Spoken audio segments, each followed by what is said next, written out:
Yeah. What up, though? What's popping? What's happening? What's going on? You're back in the lab with your favorite neighbor, your man Mark Nash. He is I am here. Another great episode of Breaking Beats. How y'all feel? What's the damn deal? What a night. What a fight. Man, we had a beautiful day of boxing all day long. Truly enjoyed it too. Shout out to my man Fred. Fred in here early. What up? Somebody said all the best, bro. Niho. It's all good. You win some, you lose some. Somebody said salute my boy Mark. He said fact, tortoise, drinking coffee, showtime in a few minutes from the one and only 404 Pioneer doing this damn thing. All right. Man, we got a lot to talk about. Had some good fights. Had a good night of laughs. Man, we got to talk about it. Roy Jones fought tonight, too. And he lost. Damn, man. Roy Jones lost. We got an announcement. We got Laura versus Wood coming. What's that? Mark. Let me screenshot another flyer. That's terrible. Look a little dusty right there. We got to talk about the AJ shit. Do a recap on that, of course. But damn, man, Dogboe went in there and lost the fight. Lost it. I don't think he did enough to win, too. I'm sorry, man. I don't agree with how far apart some of those scorecards were. But I just didn't think he did enough to win. I'm sorry. Put a case on it. Don't think he did enough to win. It was a lot of lulls in action. Shout out to Abdullah Mason. He came through. Oh, man, what happened with our boy Jahad Tucker, man? He was getting rocked with some shots tonight, huh? Man, Jahad Tucker was getting caught with some clean shots, mean shots. But shit, he survived like a true champion. So we're going to talk about all of that. It's a little quiet in here. Let me put that background music on. All right, so yeah, we got a lot to unpack. I'm gonna drop the link out there. Foodie, pull up, holla at me. Y'all give me a second. Let me do this right here. Give me a second. Let me run the intro, get the room time to populate. Also, I need to adjust my settings over here. So, yes, your man Mark Nash, Breaking Beats. Yeah, man, this is how I was looking at the fight tonight. I had one on one screen right here, one on the other screen like this. And this is how I was looking at the fights, chopping it up with the homies. But bear with me. Let me run this intro, and we'll be right back. I'm not going to run the whole 5-minute intro. I just need to do something real quick. This is my passion. This is what I love to do. But some days, sometimes, I'm just like you, man. I hate this job. Damn, I hate this job. Damn, I hate this job. Damn, I hate my job. Damn, I hate this job. I'm just like you. Damn, I hate this job. Man, I hate this job. Man, I hate my job. From a good dream I awake, sun rays on my face, planning out my day, hoping this ain't the one that I catch a case. I feel so good, I feel so straight. My manager keep calling me saying, hurry up, you late. Hurry up, you lay off. Y'all, man, I hate this job. Man, I hate this job. Been trying to play it cool, but it's hard to play it off. I've been hanging on to this bullshit, cause my car still ain't paid off. I know I'm on my way up. My boy just got laid off, so y'all, man, I hate this job. Man, I hate this job. These hoes here so ratchet. These niggas here so sneaky. Y'all don't even really pay enough for y'all to only pay bi-weekly. I'm trying to double up my cash. Take this job, shove it up your area. Yo, man, I hate this job. Sometimes I wanna say, walk in and slap my boss. This shit is getting hard. Damn, I hate this job. Gotta make it out of this struggle, bruh. And I don't really mean to take it out on you. You just a customer, but damn, I hate this job. Damn, I hate my job. Damn, I hate this job. Damn, I hate my job. Damn, I hate this job. Damn, I hate this job. Damn, I hate my job. Damn, I hate this job. We're the reason why your stockholders always stay afloat. Yet I'm asking, are they hiring? Like everywhere I go, schedule will say 9, but I think it's fine if I clock in at 9:04. I work 40 hours a week plus overtime just to be bro, so Y'all, man, I hate this job. Hate that I applied. So much has transpired since the day that I was high.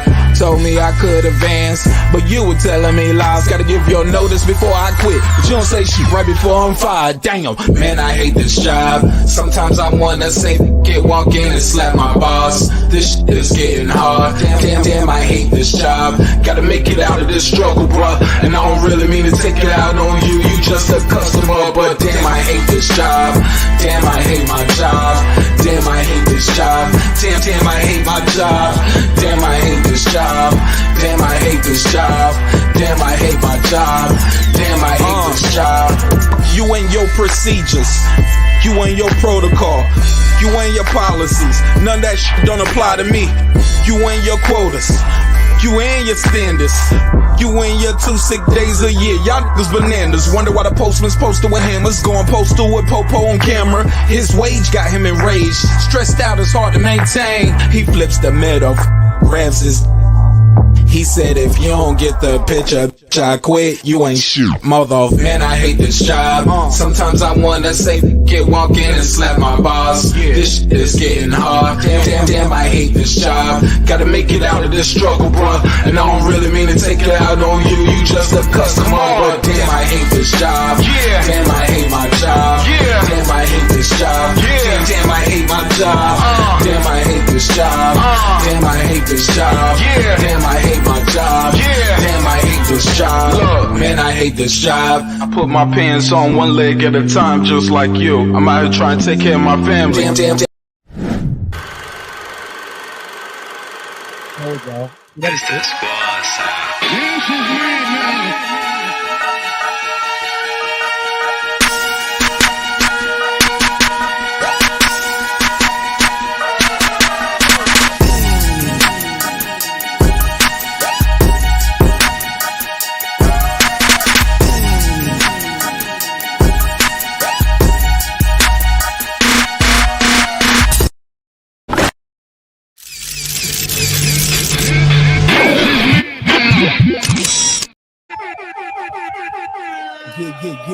Yeah. How y'all feel? What's the deal? What's popping? What's happening? What's going on? You back in the lab with your favorite neighbor, your man Mark Nash. He is I am he. Another great episode of Breaking Beats. Man, we got to talk about it. We had a fight tonight, man. I watched the fight with some neighbors, and yeah, man, we got to talk about it, man. I've been calling him Dog Bay all night, like Salt Bay. I don't know why. I don't know why I thought it was Dog Bay, but Dogboe did not get it done. He did not do it for his ancestors. You know how they say, do it for your ancestors, do it for your family. He didn't get it done, bro. He lost his fight. At the end, he was talking about, man, let's do a rematch. Man, there ain't about to do no rematch with you, dog. You about to fight a mandatory and go about his career, bro. You lost it, bro. You were so close. You had a good chance to do something major, and he, at the end of the day, he just didn't get it done. I don't think he was busy enough. He was missing by a half a city block at times. Ugh. Never heard of it. Like big misses. Looking kind of foolish in there at times. He was spinning around. At the end, he was complaining more about, no, it wasn't a knockdown. It didn't matter. The judges, like, they didn't give you no rounds, B. One judge gave you 1 round. The other judge maybe gave you 2 rounds. That's it. Go ahead, Foodie. Man, both them fights were like, I don't know. Roy Jones, he needs to stop with these exhibitions for sure. You must have forgot. He was not looking good. He just needs to just stick to training or whatever it is he's trying to do with his career other than fighting. And Dogboe, I mean, I guess you gave it your best try, but it wasn't enough. Yeah, it just wasn't enough, Foodie. Sometimes your best just ain't going to be good enough. He wasn't willing to accept that, so hopefully he can go home and reflect, watch the playbacks and, just sharpen up his knives. What's next, though, for him? Should he stay at the same weight? Should he move to a different weight? I don't think he should go down. I mean, he was kind of struggling at this one, and the dudes in a like 122, like you said, they gonna eat him up. He ain't got the skill for that division with Inoue and Cool Boy Steph. He ain't got it. He just ain't got it. I don't know what else I don't know what he should do. Go ahead, Clips. What's your assessment of the fight, man? Congratulations to Ramirez, new champion. I think that Dogboe could have did better. He seemed to have more fight after the fight than in the fight. He definitely didn't seem settled. I see. I don't know if that was his style, if that's a lack of balance, or was that nerves. Whether the knockdown was a knockdown or not, you are highly off balance, and a punch did cause you to hit the canvas. So they've got to rule that. And not his best showing. Like you said, there are some ancestors who are rolling in their ancestral graves. But, you know, congratulations for him. Roy Jones, I don't know, man. Maybe he owed Pettis' people some money. I don't know what this was. I don't know. I'm about tired of it myself, though. I'm about tired of it. Oh, okay. You don't think he should? You think he needs to stop doing the exhibitions and shit altogether? Like it's a rep? Yeah. It's that I don't know what that was. I don't know what that was. I really saw some moments where had this not been Pettis' first professional boxing fight, we would have seen something that we all don't really want to see, and I don't think it's necessary. Roy, you're a legend in the sport. You can continue to contribute in so many ways other than being inside of a ring. Yeah, I mean, and I'm not trying to put a clock on anybody. I'm just saying off the eye test, who wants to really keep seeing that? Shit, God put the clock on him, homie. Sometimes it's a rep. I mean, yeah, that's why I don't want to do it, because it's already there. Like the eye test. That's what I'm saying. The eye test is showing me that, you know what, Roy, it's this ain't your thing no more, my baby. I love you, but this ain't you. You know what I'm saying? Like this ain't, you know, like everybody's got that point where it's like, this ain't you no more. That ain't him. I'm sorry. Roy was done a long time ago. You know what I'm saying? Like he was done a long time ago. Like, I mean, he's a very good fighter, but he was a highly athletic fighter, and you know, before he went out, before he retired, it was over. Like he was over, you know. And I don't know why he's stretching it out this far. Like we don't want to see that shit no more. And that's what I'm saying. That's what I'm saying, Foodie. It's like I had said at the beginning of the fight, I was like, come on, man, we don't need no Apollo Creed moments.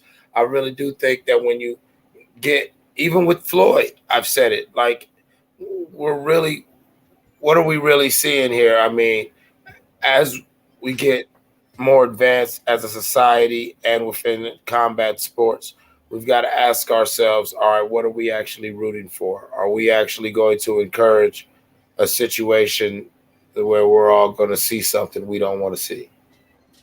You feel what I'm saying, Mark? Like, you know, like, well, all right, yeah, well, he's a professional. Put that boy, he wants to get in the ring, put him in there. All right, now we're going to put this 56-year-old, 57-year-old in there with that 20-something-year-old just because of what he was. And when we actually see what happens take place, how we going to feel? Go ahead, Foodie. No, it's like it wasn't even very entertaining. You know, we were sitting there like watching it like, ugh. You know, so what's the point? If it's not even entertaining, why are you even doing it? You know, it wasn't, it just, I don't know. It was just, he need to stop. He need to stop. We don't want to see him get hurt, like Clips was saying. We just don't want to see him get hurt. And even though it was an exhibition, it was kind of like, there was a couple of times when we were like, is he getting hurt? You know, we don't want to see that shit. Some people want to see it, unfortunately. I'm sorry. It's I don't boxing, want to see him man. get hurt. It's boxing. People watch boxing to see people get knocked out. Go ahead, Clips.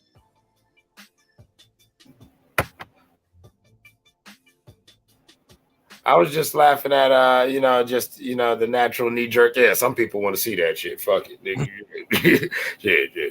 Break the damn sheep's legs, then throw it in the wolf den. Fuck it. Yeah, well, a lot of people wanted to see that Evander Holyfield shit too, but that shit was sad. Like, and this is exhibition. Like, these niggas was at the tippy top of their fucking game when they was doing it. Like, they were the fucking standard, and these niggas is broke down and geriatric with it. Like, you need to stop. I mean, Roy came in there tonight, built like a 40-ounce. OE. Yeah. He came in there straight looking like some 8-ball, didn't he? I mean, you wonder. I wonder. Like, you always have to wonder. Like, are you really pressed for money like that? I mean, what's really going on? Because like, I don't even know who he fought. I don't even know the dude he fought. I don't know. But I will say this. I know that right now there's a couple people of the last name of Williams who might be smirky. I smirk with you in solidarity. Moving on. Okay.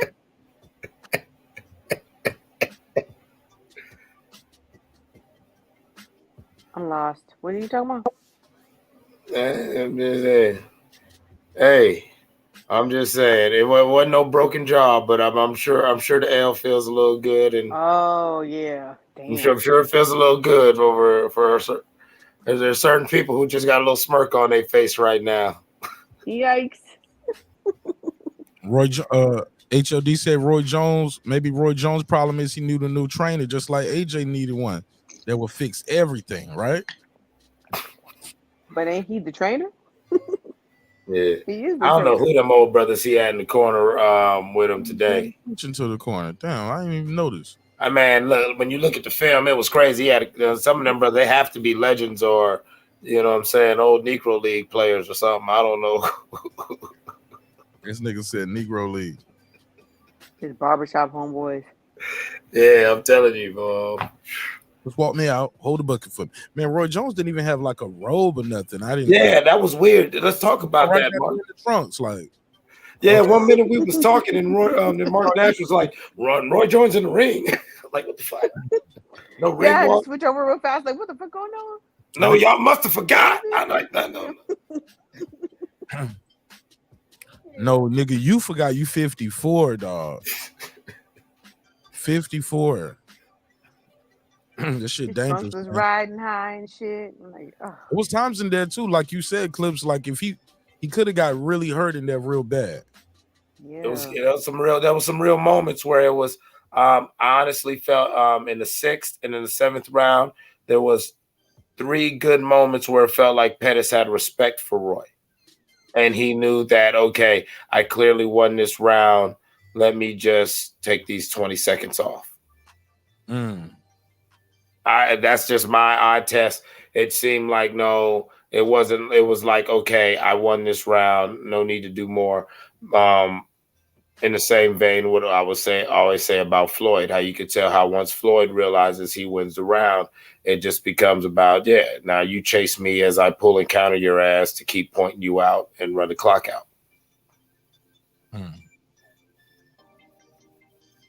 Yeah, damn, look at Roy. But in these exhibitions, it's kind of hard to tell. Like, are you guys really trying your best?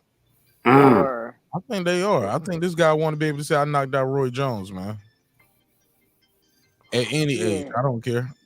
I think these dudes still want to be able to say, I knocked out Mike Tyson, Roy Jones, Floyd Mayweather. They still want to hurt these guys. Oh, yeah, because once you get a name, like I always tell people, like, in so many aspects of life, once you get a name or that reputation, now you become more of a trophy than anything. Like you're no longer just a person. You're also a persona. You're also a status symbol. You feel what I'm saying? Like just to say, I got such and such in my corner. I got such and such on my resume. You know, that somehow qualifies you. I And a just lot can't of imagine you getting any clout off of beating a geriatric, you know, retired fighter though. Like, how much clout can you really get off of that? man, in this clout hungry world, all clout is clout. Until it's too much clout, as in the BT Savage shit. You know what I'm saying? You know what I'm But saying? didn't Roy and Tyson fight twice? Only once, I This believe. exhibition shit? No? I believe it just once. I thought there was another one and no one even watched that second one. Nah, it was only once. Cause remember, Mike Tyson said they didn't pay him everything he's supposed to get the first fight. Mm-hmm. And Roy was running for his life that whole fight. Like, I ain't mad at him for it. That Me is neither. Shit.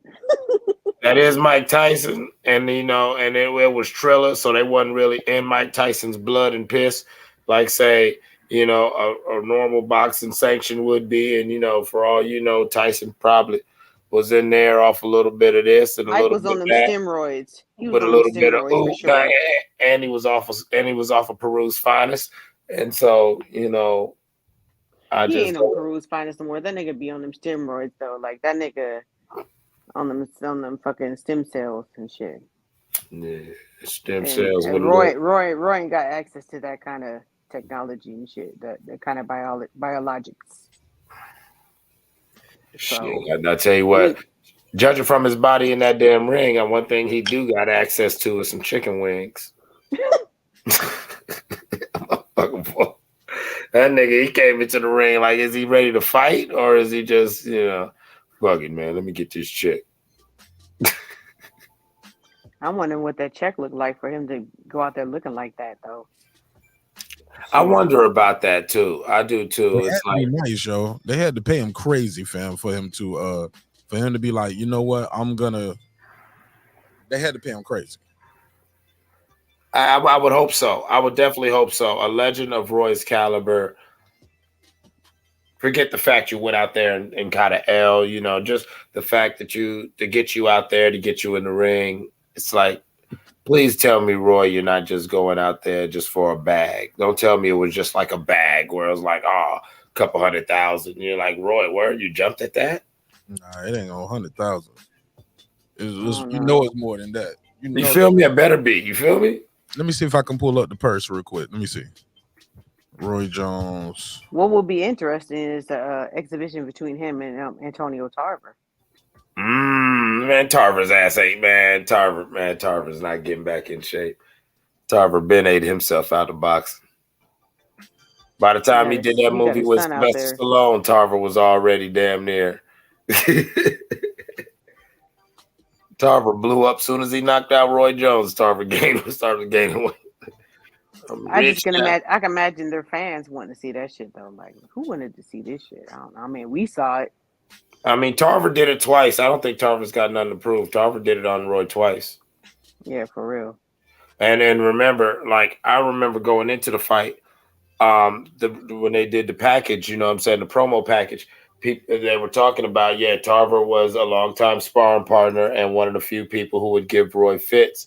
And Tarver kept talking about how he always kind of took it easy on him in sparring, but Roy, whatever. So Tarver was very confident about fighting Roy, and he knew that, you know, Tarver always said, in my mind, I knew we'd always cross paths, and so I always paid attention. And I remember a real time before the first fight saying to my friends, like, I don't know, if that's what they're saying is true, this guy might be able to catch Roy. And then when he caught Roy with that overhand, it was just like you could see that, this is something that he timed with Roy. He knows Roy does this, so he can, you know, he was just waiting for that moment. Right. And then he did it again, the second fight, the same exact way, just set him up, boom. You know, that's where it was like, I don't think Tarver has anything to prove against Roy. Yeah, Roy was never the same after he went up to heavyweight and came back down. It took too, like what you keep saying too about his athleticism, and as what he never really realized is that what distinguished him and what set him apart was that athleticism and the bouncing back and forth of the weight.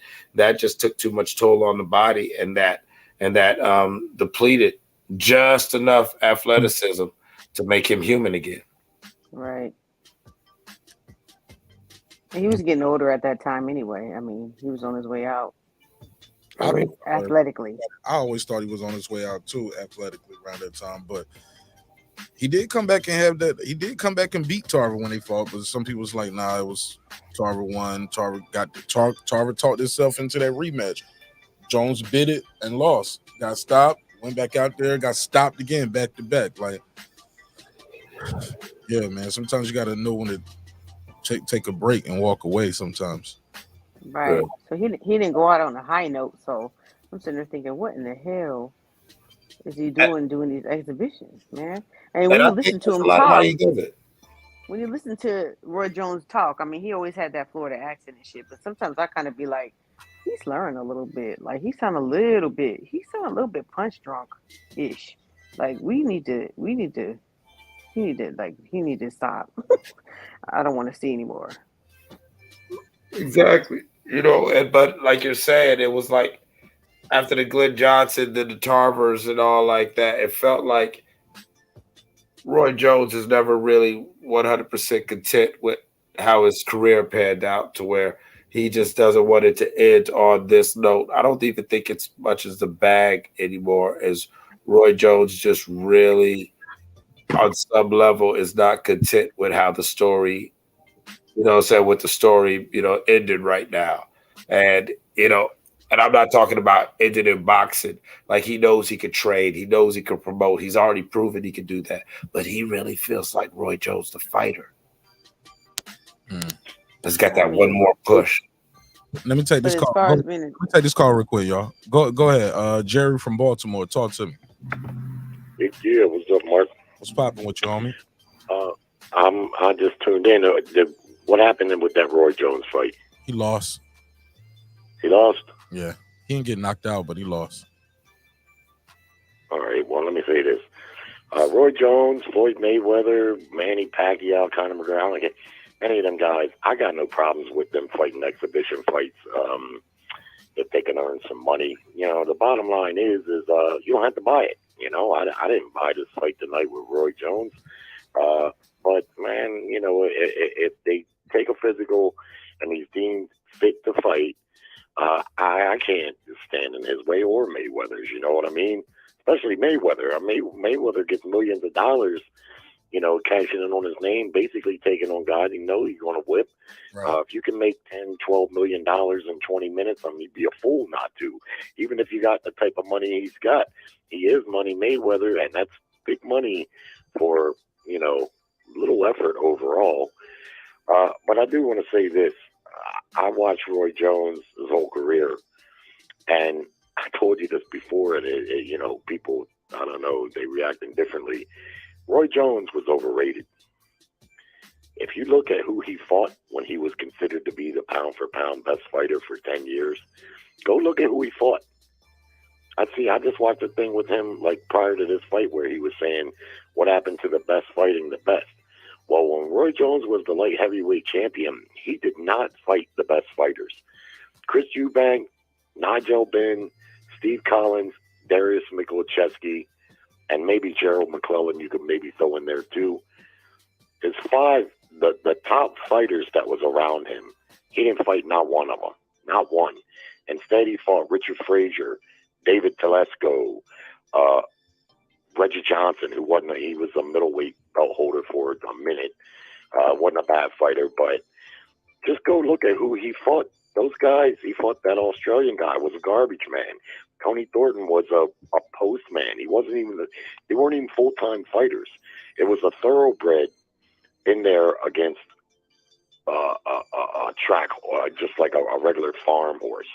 And of course, he looked good beating them because he was super athletic and he was heavily favored to win those fights. And off of that, I don't know. I'm not saying Roy wasn't what he was because, he may be the most physically, athletically gifted fighter that I've ever seen. In his prime, he was hell, man. But I just, to me, when he was considered pound for pound, too many big fights. If he was around today fighting that caliber of opponents in today's world with everybody chiming in on YouTube and this and that, he would be getting all sorts of criticism, all kinds of crazy criticism for those opponents. and that went on the whole time. You had the Crossroads fight with Hopkins early on, which is a dreadfully boring fight where he stunk it out the whole fight. His best win was against James Toney. That, to me, hands down, his best win. Beyond that, tremendously gifted fighter, but the resume is lacking. Well, all right. Anybody got anything to say? Agree? Reggie said that's a lie. What you mean? What part, Reggie? What part? But I do remember, but to be fair, some of those guys, a lot of those guys he was fighting, bro, was his mandatories. Like that guy Richard Frazier was a mandatory. I remember that. Yeah. Well, they were his mandatories, and I remember HBO signed them to a big deal, and they, after a couple fights, they were losing their shit because all he wanted to do was handpick. He had all those belts, and he wanted to handpick these mandatories. He had what, like 6 belts at the time or something, 5 or 6 belts, right? You're right. Undisputed. Got a lot of mandatories. You just kept fighting the mandatories and then went up to heavyweight. But this is why you hear a lot of controversy about how much do belts matter in boxing. And that's been a heavy topic on a couple of shows, other shows recently. And I agree with the host of the other show. The belts, man, it's who you fight. That's what really counts. A lot of times the best fighter in a division won't have the number one ranking, or he won't have a belt. So you look at those mandatories, Roy Jones was heavily favored to beat him. Now, I'm not saying he wouldn't have beat Eubank or Steve Collins, because frankly, at that point, I would have picked Roy to beat those fighters. But we don't know. We don't know because he didn't fight them. And those were the big fights for him. He didn't fight not there one of them. And he didn't even really seem to want to fight Tarver. But finally, Tarver was able to get him in the ring, and we seen what happened. And you know, I agree with the other, with Food Revolution, talking about, you know, when Roy went to heavyweight, he won that heavyweight belt, but he lost his career at that point because coming back down was too much of a transition, and he done it too soon. And next thing you know, he was getting knocked out by everybody. He really seemed to damage himself with that. But as far as now, I'm a little surprised that he lost. You know, what was that, a UFC fighter that he fought? Yeah. I guess he was a lot younger. Pettis, how old is Pettis? Well, what I will say is that you can't knock a fighter for fighting his mandatories. You know, I can. Yeah, I can. Just like Canelo's getting knocked for fighting this guy that he's fixing to fight Ryder. He's getting a lot of criticism for that. And technically, that guy's is mandatory. But mandatory rankings are bought and paid for. That guy really don't have no business being the mandatory for Canelo Alvarez, but there he is. And he's getting a lot of criticism for fighting him. Now, if you fight a mandatory here, there, and over there, okay. But if there's big fights to be made, that's what the fans want to see. And that's to me what is going to determine in the long run, you know, really where your legacy is, because, you know, mandatories, oftentimes we see it all the time. A lot of times a mandatory, someone you never heard of, someone that really didn't do anything to deserve that position. You know, yeah, so Jerry, but by your logic, what you're saying is that the name supersedes whatever, and if we go by that logic, then we will miss a lot of diamonds in the rough. A lot of these, you know, so-called quote unquote bad cherries that end up being legends and give us legendary fights. It's got to cut both ways. You can't knock a fighter, especially somebody who had as many belts as Roy Jones did at the time, for fighting his mandatories, because he wanted to make history by not only getting those belts, but holding and defending those belts, something that no fighter still in the history of boxing did, you know, in the way like Roy did. You know what I'm saying? There's so many divisions hold and defend. Right. Let me add to that, Clips. Like, who knew the guy would just go to heavyweight and win, dog? Like, that was unheard of to do that. You know what I'm saying?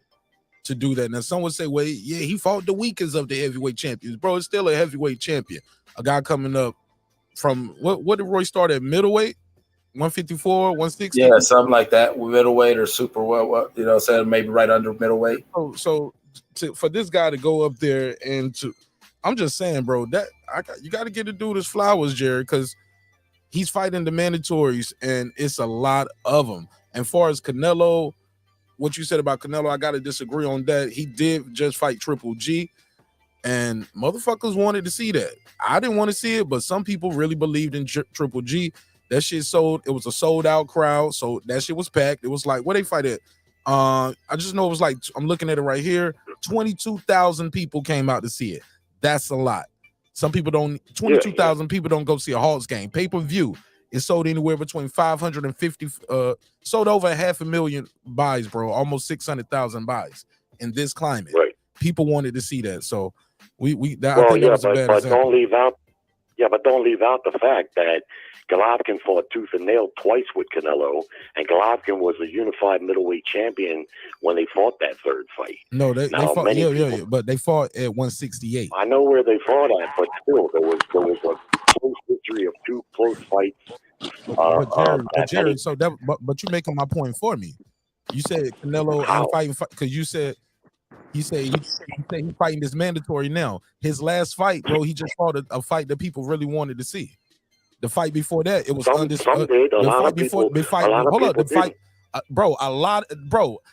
500,000 buys and 22,000 people in attendance says that fight was a success and people wanted to see it. That's any Canelo fight. He sells 500,000 pay-per-views no matter who he fights. Okay. And he'll sell that against Ryder also. My point is this. You can't compare. So that means people want to see him fight, bro. Yeah, people like to see Canelo fight. He's one of the most popular fighters in boxing. That's what so you made a point for me. So you started with he's getting a lot of grief. The fight before that, people didn't want to see it. I'm over and over. You agreeing with me that people wanted to see these fights. They're gonna see the fight. They're gonna pay for it. Even now in these YouTube spaces, it might seem different, but that's a microcosm. Exactly, Mark. Yeah, and the totality. Sometimes people. A lot of people didn't want to see. A lot of people didn't want to see Canelo fight Golovkin again. But look, you keep saying a lot of people. That's not what these people. If a lot of people didn't want to see it, it would have flopped and it would have been empty seats and nobody would have bought it. That's a flop. Canelo's a big star. So that means people want to see him then. So you can't keep saying a lot of people. How many times did Roy Jones sold out, Jerry? It sold out. When he was making those mandatory fights, how many of them was on pay-per-view? HBO had a deal with Roy Jones. He was an HBO fighter. He fought on HBO. There were none of them were pay-per-view. HBO had pay-per-view back then. Yeah, but Roy Jones was fighting on HBO. That's what his deal was. Everybody never made a pay-per-view worthy fight. If he would have fought Mikołajewski back then, it would have been on pay-per-view. Who? Darius Mikołajewski, the undefeated WBO champion from Germany. You keep throwing random names out there, though, Jerry. And that's the thing. Is like Mark was saying. But what Mark is saying is like you keep on saying Roy Jones, you know who Darius is. Right, but you keep on saying people, and he's getting a lot of criticism. Like Canelo is getting a lot of criticism, but he sold out that fight that's going to be in Guadalajara in like an hour.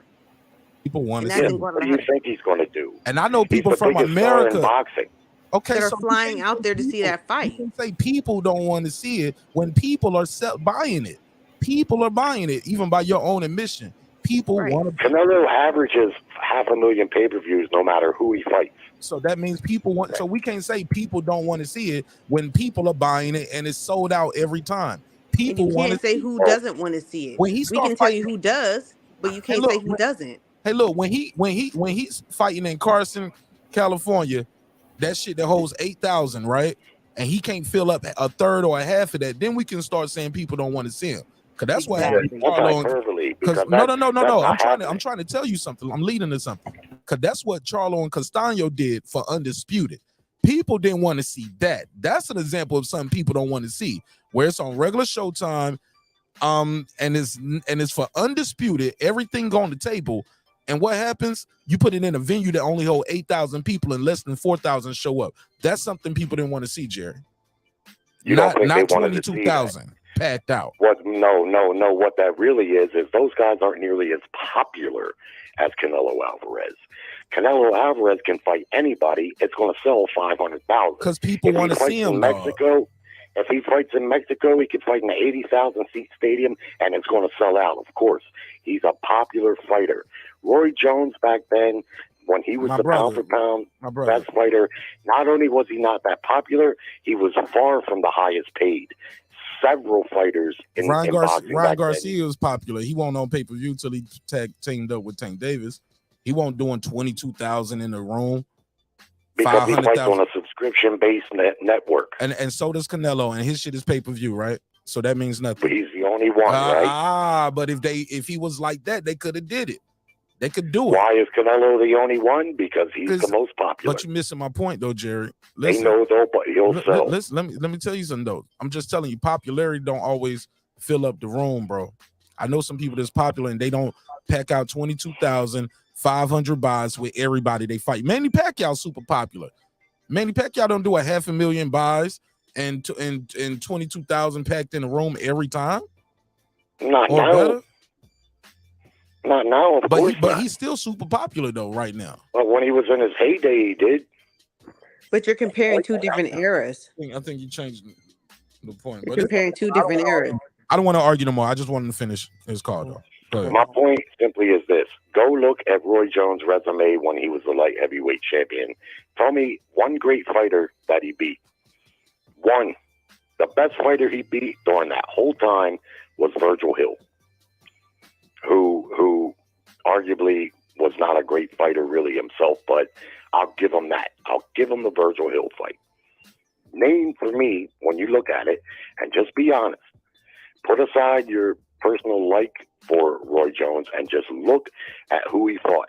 I guarantee you, if he was around today fighting that level of competition, fight in and fight out, he would be getting heavily, heavily criticized. Bro, you got Canelo Alvarez fighting a mandatory, just won, and he's getting a lot of criticism for it.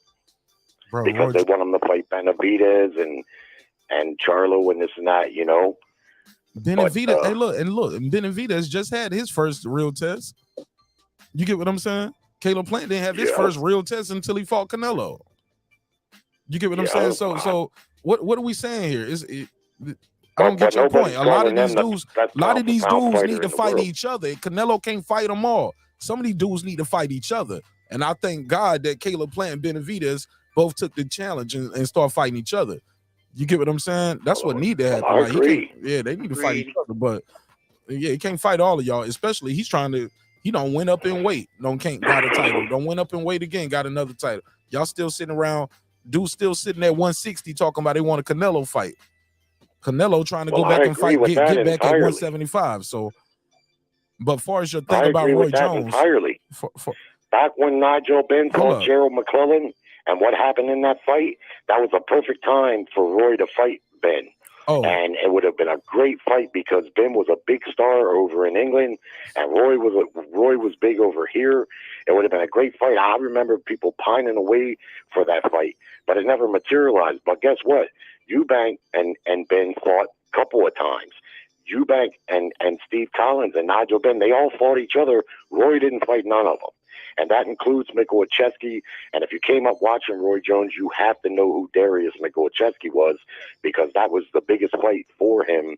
And the one title he didn't have, the WBO title that Mikołajewski had. And never happened. Again, it was David Telesco and Richard Frazier and Clinton Woods and guys you knew going in hands down. And that's why Roy Jones, reason why. And also that Richard Telesco, remember Richard Telesco used to be his former sparring partner. And back then he did some Rolly type shit. He talked himself into that fight. A lot of people wanted to see that Richard Telesco fight because Richard Telesco was showing up at all the Roy Jones events talking shit and making news clippings. So like the sometimes resumes don't tell the whole story all the time why guys fought certain guys. You look back at Tank Davis' resume, people going like, why did he fight Rolly? But people who was in that time will remember when Rolly kind of sold that fight, and then they took the fight from Rolly because of some allegations. Then they gave the fight back to him. Like, it's a story there. So, and sometimes the just looking at a record of somebody and be like, oh, this guy won't nothing. This guy won't nothing. Yeah, I think that's a little disingenuous sometimes, but you don't know what's going to happen into the fight. You don't know what's going to happen into the fight sometimes until you get in there. If guys are they undefeated champion, I mean, they undefeated guys, they the damn mandatory, give them the shot. 27-0, give them the shot. 19-0, give them the shot. Yeah, well, Telesco wasn't as mandatory. I'm talking about Roy Jones. David Telesco. I'm talking about David Telesco. The reason Roy Jones fought David Telesco is because Klitschko was scheduled to fight and he got injured and he pulled out. And Roy Jones said, I'll fight David Telesco on a short notice and just go ahead since he's talking shit, because he went to Roy's press conference after his fight prior. Okay, so you making my point for me again. So it was the reason why he fought him. Well, what's your point? But you just shit on the fact that he fought him. You just shit on the fact because he called him out. No, but hold on. No, you just said, okay, he fought him because Klitschko was injured. He's doing that for the network, right? He's saving the date, right? That's called saving the date. Where I don't want, getting a payday also. Okay, that's really cool. Well, he gonna get a payday regardless. He gonna fight. He gonna get a check. Well, not if he doesn't fight, because no. If he fights, if he fights, he gets a check. So he gonna get a check but he wasn't anyway. Scheduled to fight on that date. So he saved the date for the network. Klitschko, you said Klitschko got a payday. He gonna get paid anyway. That's not even a big payday. But he wasn't scheduled to fight that night, Mark. Okay. Well, you know what, Jerry? I realize you got your mind made up, and I'm not here to change your mind. So I appreciate you. Yeah, I know, but you're not hitting me with any facts, really. You're just hitting me with opinionated scenarios about, this and that. No. I'm back in the chat. I'm gonna catch up with you. And who he didn't fight. I think we're saying something. I'm telling you who the top fighters were, and the fighters that he fought, and the fighters that he didn't fight. Factual shit. Okay, cool. What up, gangsta? All right. I'm gonna tell him like this. Hey. We're not gonna continue to go back and forth about what my opinion is, right? My opinion is a fact. 100%. What up? Let me just say this last. When you get a minute, you let me know one great fighter Roy Jones beat at light heavyweight. When you can tell me that, then maybe we can have a better discussion. Hey, look. If I say Antonio Tarver was great, what would you say? Well, his greatness may be levied on the fact that he was the first guy to convincingly beat Roy Jones. Roy beat him first, though, right? Yeah, Roy won the first fight. Yes, he did. Fair enough. Yeah.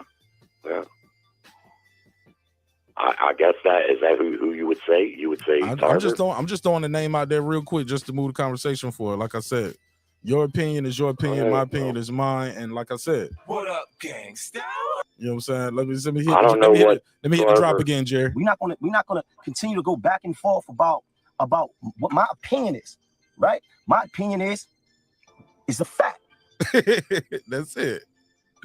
Okay, but the funny thing is you seem to be willing to go back and forth with HLD and others, but with me, you don't seem to want to do too much of it. I tap out sometimes with everybody. Hey, Jerry. Hey, look. I could say, hey, Jerry, I could say Felix Trinidad. Would you say he was great? Yeah. Okay. Yeah, I don't want to. Yeah, like I said, like it's a different opinion, man. Yeah. Like, I don't think he fought Trinidad at light heavyweight. You might be right. You might be right about light heavyweight. When did he fight? Hopkins? See, and that's another thing too. I think that's not fair too, Jerry, because you're talking about a guy who went through multiple divisions. That's almost like a Terrence Crawford thing. Who did he beat at welterweight? Like, bro, he's went through 3 divisions. He on his way to his 4th division. You only want to talk about one portion of his career. When the guy went through, he's a multiple division champion. Even went up to heavyweight and came back down. And came back down. Think about that. And came back down. So, I know so why his whole career can't be summed up to one division? I just think that's not fair. Well, again, it's who you fight. Through those divisions from junior middleweight to light heavyweight, the only 2 fighters of prominence that he fought was Hopkins and Tony. Trinidad. Okay, so Trinidad, he beat Jeff Lacey. Those guys was good guys at the time, Jerry. But Jeff Lacey. I mean, at the time, Jeff Lacey wasn't getting his ass beat everywhere like he was in his later career. Jeff Lacy hadn't fought nobody until he fought Calzaghe and got he only had embarrassed. 2 losses. I think he only had 2 losses. Jeff Lacy was washed up when Calzaghe embarrassed everybody. So that means nothing. But hold on, let me let Jerry. Go ahead, Reggie. Yeah, Jerry's full of shit with the hate, man. James Toney done fought Mike McCollum. He done fought the great Virgil Hill. Well, he was 41 years old. What about Virgil Hill? He's still a great, right? Wasn't Virgil undefeated when they fought? That's who I said, Virgil Hill. No, he wasn't. He had already lost to Darius Michael Justice. But wasn't he? He was a reigning champion, right? No, I thought. I don't know if he was a champion, but that's the one guy. And if you listen to what I'm saying, I said Virgil Hill was the best fighter he beat. What about Montel? Montel was on his way up too. You can't take away that Montel shit. Good fighter, not a great fighter. Gave Roy fits and his first loss for hitting him while he was down.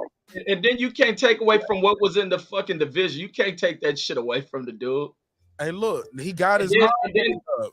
He had, you gonna say? Yeah, then he going into that Glenn Kelly shit, smoking him. Like, you can't take away from what this dude was doing, homie. Like, you sound like a fucking hater. Why? Because the competition wanted better names with competition. These dudes are stand-up dudes, man. Now, well, look, who you fight matters. It not only matters for Roy Jones, it matters for all the fighters. And so that's what's in the division, just because. Rated pound for pound #1, I got to see on your resume wins against opponents that suggest you deserve to be rated #1. Not just because you look fabulous against guys that you're heavily favored to beat. I said the same thing about Gennady Golovkin when they was trying to say he was #1, when he made 18 straight title defenses by knockout. I told anyone who would listen, the guy ain't fighting nobody. Everybody he's fighting, he's heavily favored to beat, and he's looking good beating them, but what do you expect? How can you beat him pound for pound? Roy Jones was that much ahead of the competition. You can't knock him for being that much greater than everybody. Like you wasn't fighting the top competition. That's the problem. He's fighting everybody who was in front of him, who called out. He didn't duck nobody. You can't list nobody. He ducked. The top guys, I just told you who they were. He didn't fight one of them. So how can you sit there and tell me? Name the top guys you're talking about. He already named them, Reggie. He's right. What are you talking about? Nigel Benn and them? You talking about what those names? Why he didn't fight him? Why he didn't fight him? Did he duck him? I don't know why. I just know that he didn't. So why pull that shit out your ass if you don't know why? He didn't fight. I think Nigel Benn didn't. Wait, did Nigel Benn ever fight James Toney? Because I remember James on his ass. No, they never fought. Did Chris Eubanks ever fight him? I think James Toney was on his ass too, right? Did anybody rate Chris Eubank or Nigel Benn the #1 pound for pound fighter in the world? No, don't give me that shit that they fight him. They were big names, right? So stop the hating shit, homie. Hey, look, just let him. Look, just let him. Yo, just let him have his. Because when the facts are presented, you just don't like them. Jerry, I accuse me of hating. No, you ain't no hater, Jerry. Your opinion is your opinion, man. And how you feel about it, that's how you feel about it, and it's all love, bro. But we got to move forward. We can't keep, like I said, we can't go back and forth about somebody's opinion. You know, it is what it is. You know what I'm saying? It is what it is. Fair enough. Yeah. All right, good. Yeah, my man, you did good though. You held your own, Jerry. All right, Mark. Peace. Go ahead, Champion Heart. Champion Heart, talk to me. Yeah, can you hear me? Yeah. Cherry over here hating on Roy Jones. We're not gonna continue to go back and forth about my opinion is, right? My opinion is it's a fact. Yo, let me get that drop real quick. I said Hussein Rockman, my boy Rockman. I'll give you the $2. I'll give him the $2. All right, pay him the $2. Oh, pay the $2. Yeah. Did you hear what was going on, Champion Heart? I think you did. That's why you clicked the link. Like, man, let me get up in here. Yeah, can you hear me? Yes, sir. Go ahead, talk to us. Yeah, yeah. I mean, Jerry's entitled to his opinion. You know, of course, we don't have to agree with it. You know, the thing is that Roy came in an era where, in that not in the light heavyweight division, but in the lower weight classes, there there was no he had no Hagler, he had no Leonard, he had no Hearns. You know what I'm saying? So he came in an era, man, where he was just dominant. You know, because of his athletic skill and how fast he was. Now, when he moved up to the heavier weights, you know, he had to be careful who he fought because he wasn't a natural light heavyweight. You know, so like you were saying, you can't take away what he did in those other divisions because he didn't fight who you feel he should have fought in a heavier weight class. Those guys were able to punch through his guard, and you saw that with when he fought Tarver. Yeah. You know, but look, go ahead. Yeah, you know, but also, you know, when he came back, you know, from that weight class, like I said, and you guys mentioned it, you know, that took a toll on him. And then, like Foodie was saying, you know, he was getting older, so he was at the end of his career, and all of the athleticism that he was able to get away with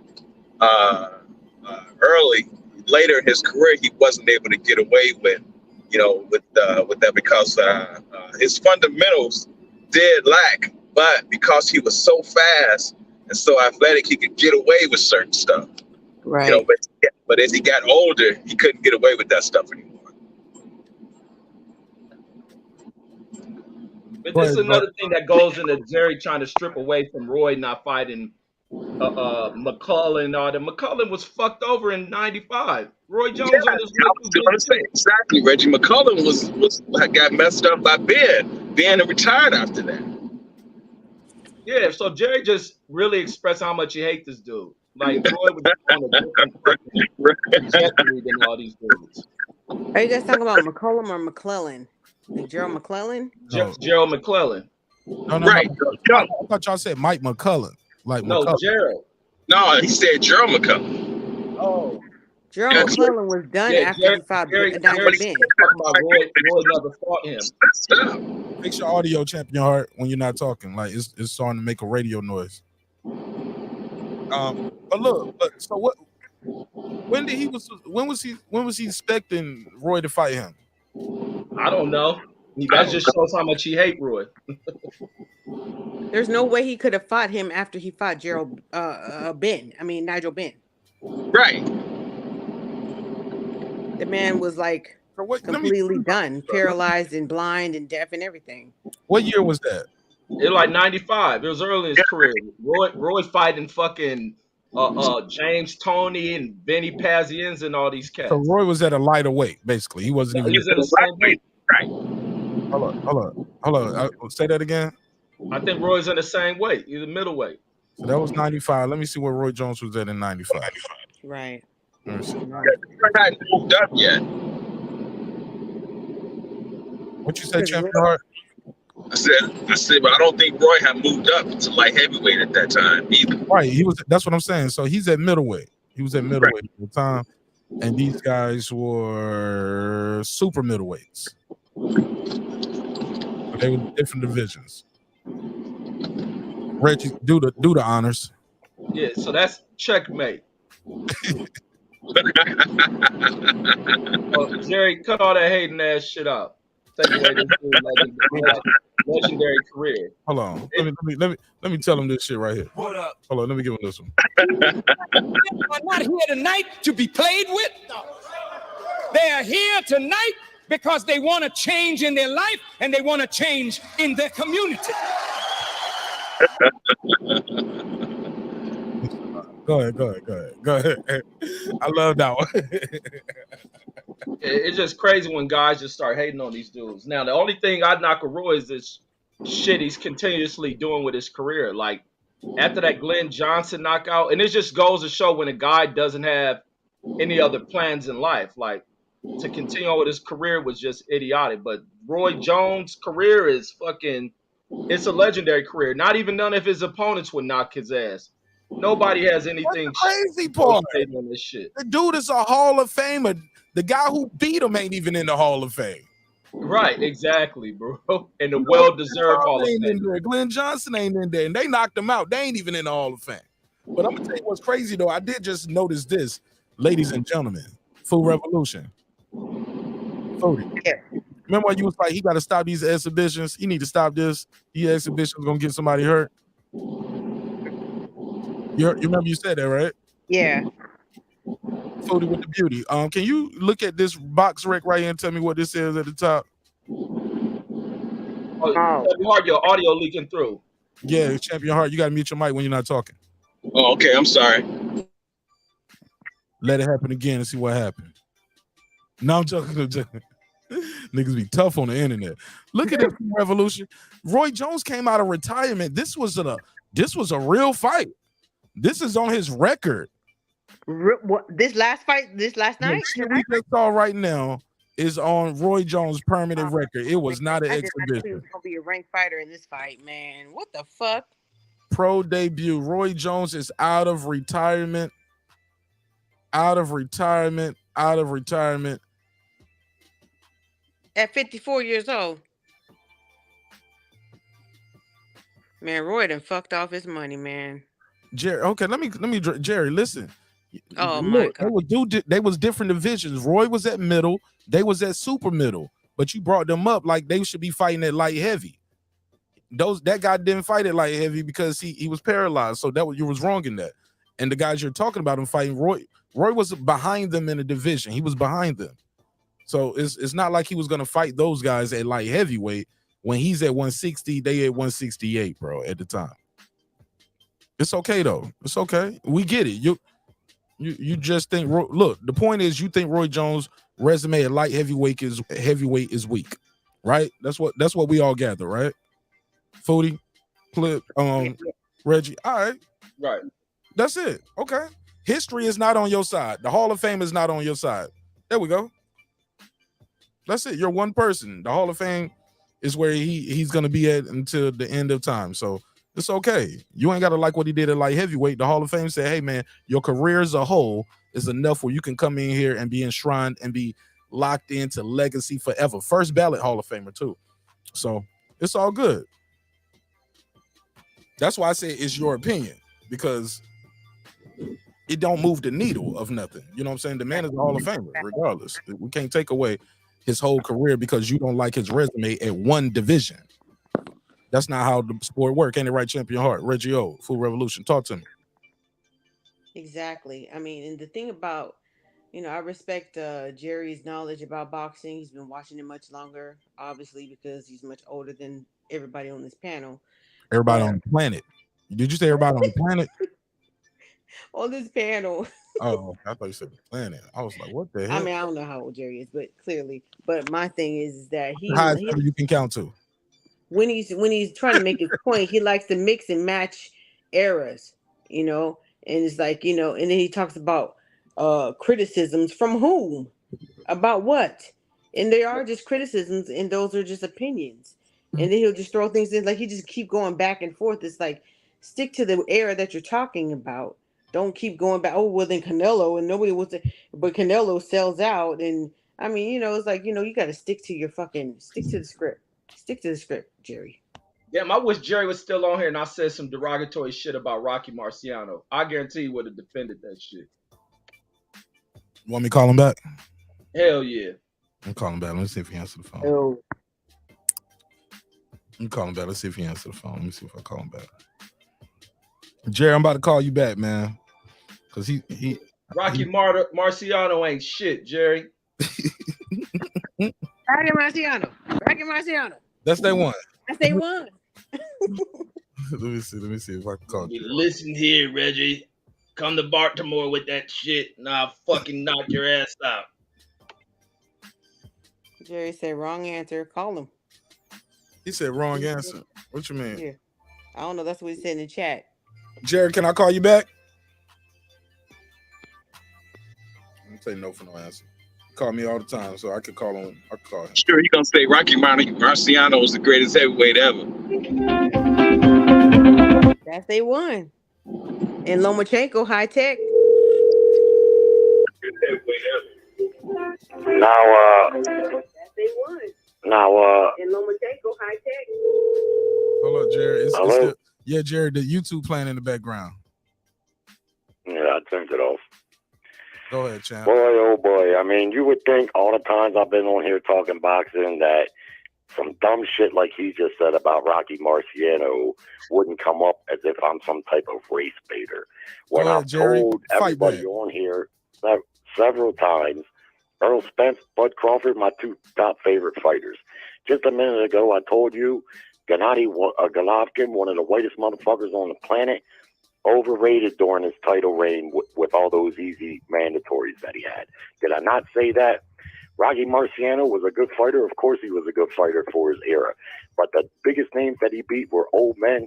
When he beat him, I've said this on your show before, he fought his brother. I read it one time. He fought his brother like a couple of times. So, no. And no, Rocky Marciano ain't there one. Maybe you haven't looked lately, but both heavyweight champions are white guys. Currently, right now. 3 of the 4 cruiserweight champions are white. Both light heavyweight champions are white.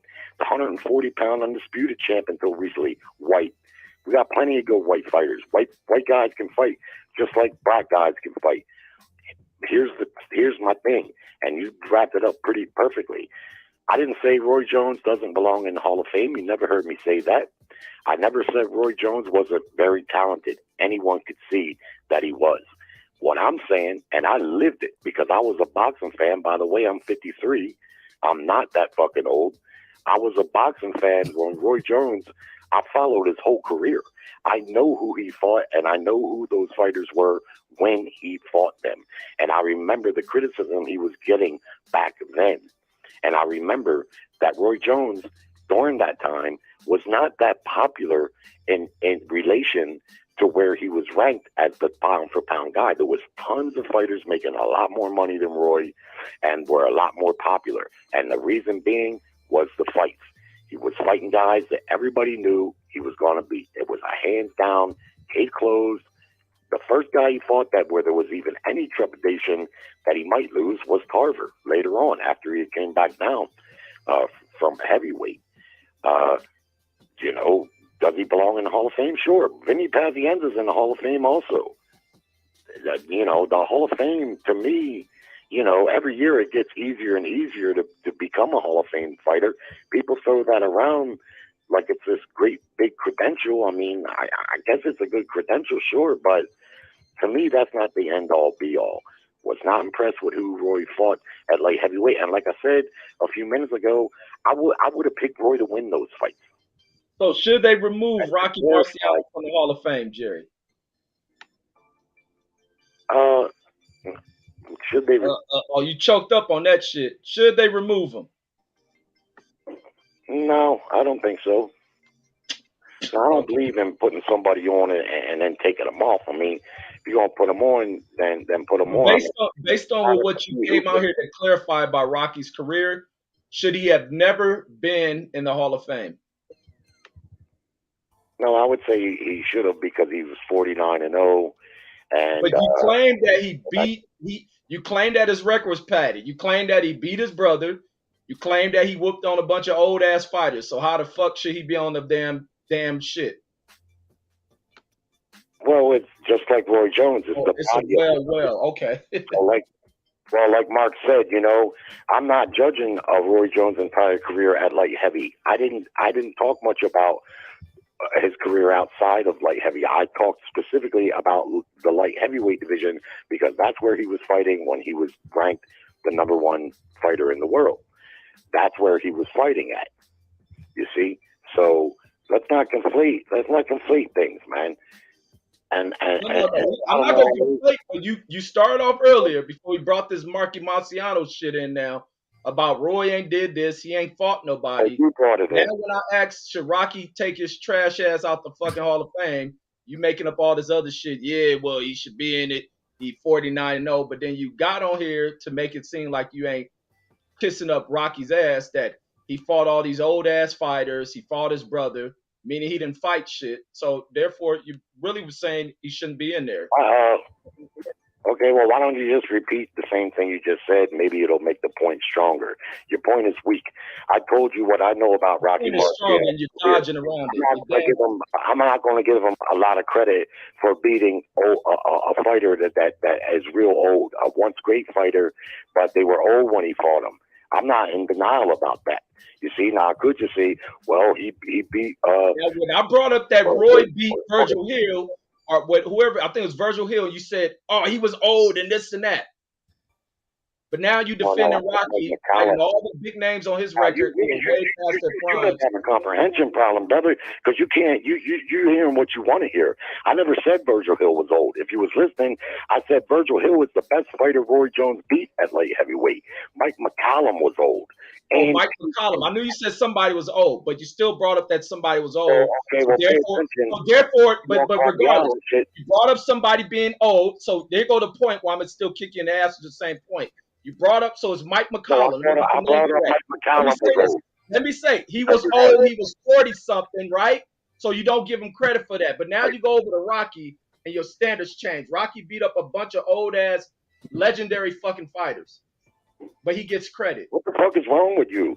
Did you just not hear me say that I'm not giving Marciano credit for beating? But when I asked you, should Rocky not be in the Hall of Fame, you said, nah, I wouldn't say that. Did you or did you not? Yeah, that's right. Okay. All right, so you're defending that his trash-ass record still puts him in the Hall of Fame, but you're giving Roy all this criticism of he ain't fought nobody. Stop it. Rocky ain't fought nobody. Again, and then you gotta have to pay attention if we're going to have this little debate. I'm paying attention. Rocky Marciano, just like Roy Jones, his career accomplishments over his career added up to the people in charge of the boxing writers that vote people in the Hall of Fame. They decided. I don't decide. Once you're in there, no, I don't believe in anyone being put in there and then being pulled out. Not him, not Roy Jones after he was knocked out 6-7 times in a row by all these European fighters. He was still a professional fighter then. Those fights are a part of his professional career, and that did happen. But no, even in spite of that, I wouldn't say, okay, well, since he got knocked out all those times and while he was still a pro, you retro go back and take him off. But so, I mean, I don't know what your point is. But I also came back after you said, no, I would not take anybody out. I also asked you, if you were to have to vote to put him in there, would you put him in there? You still went with yes.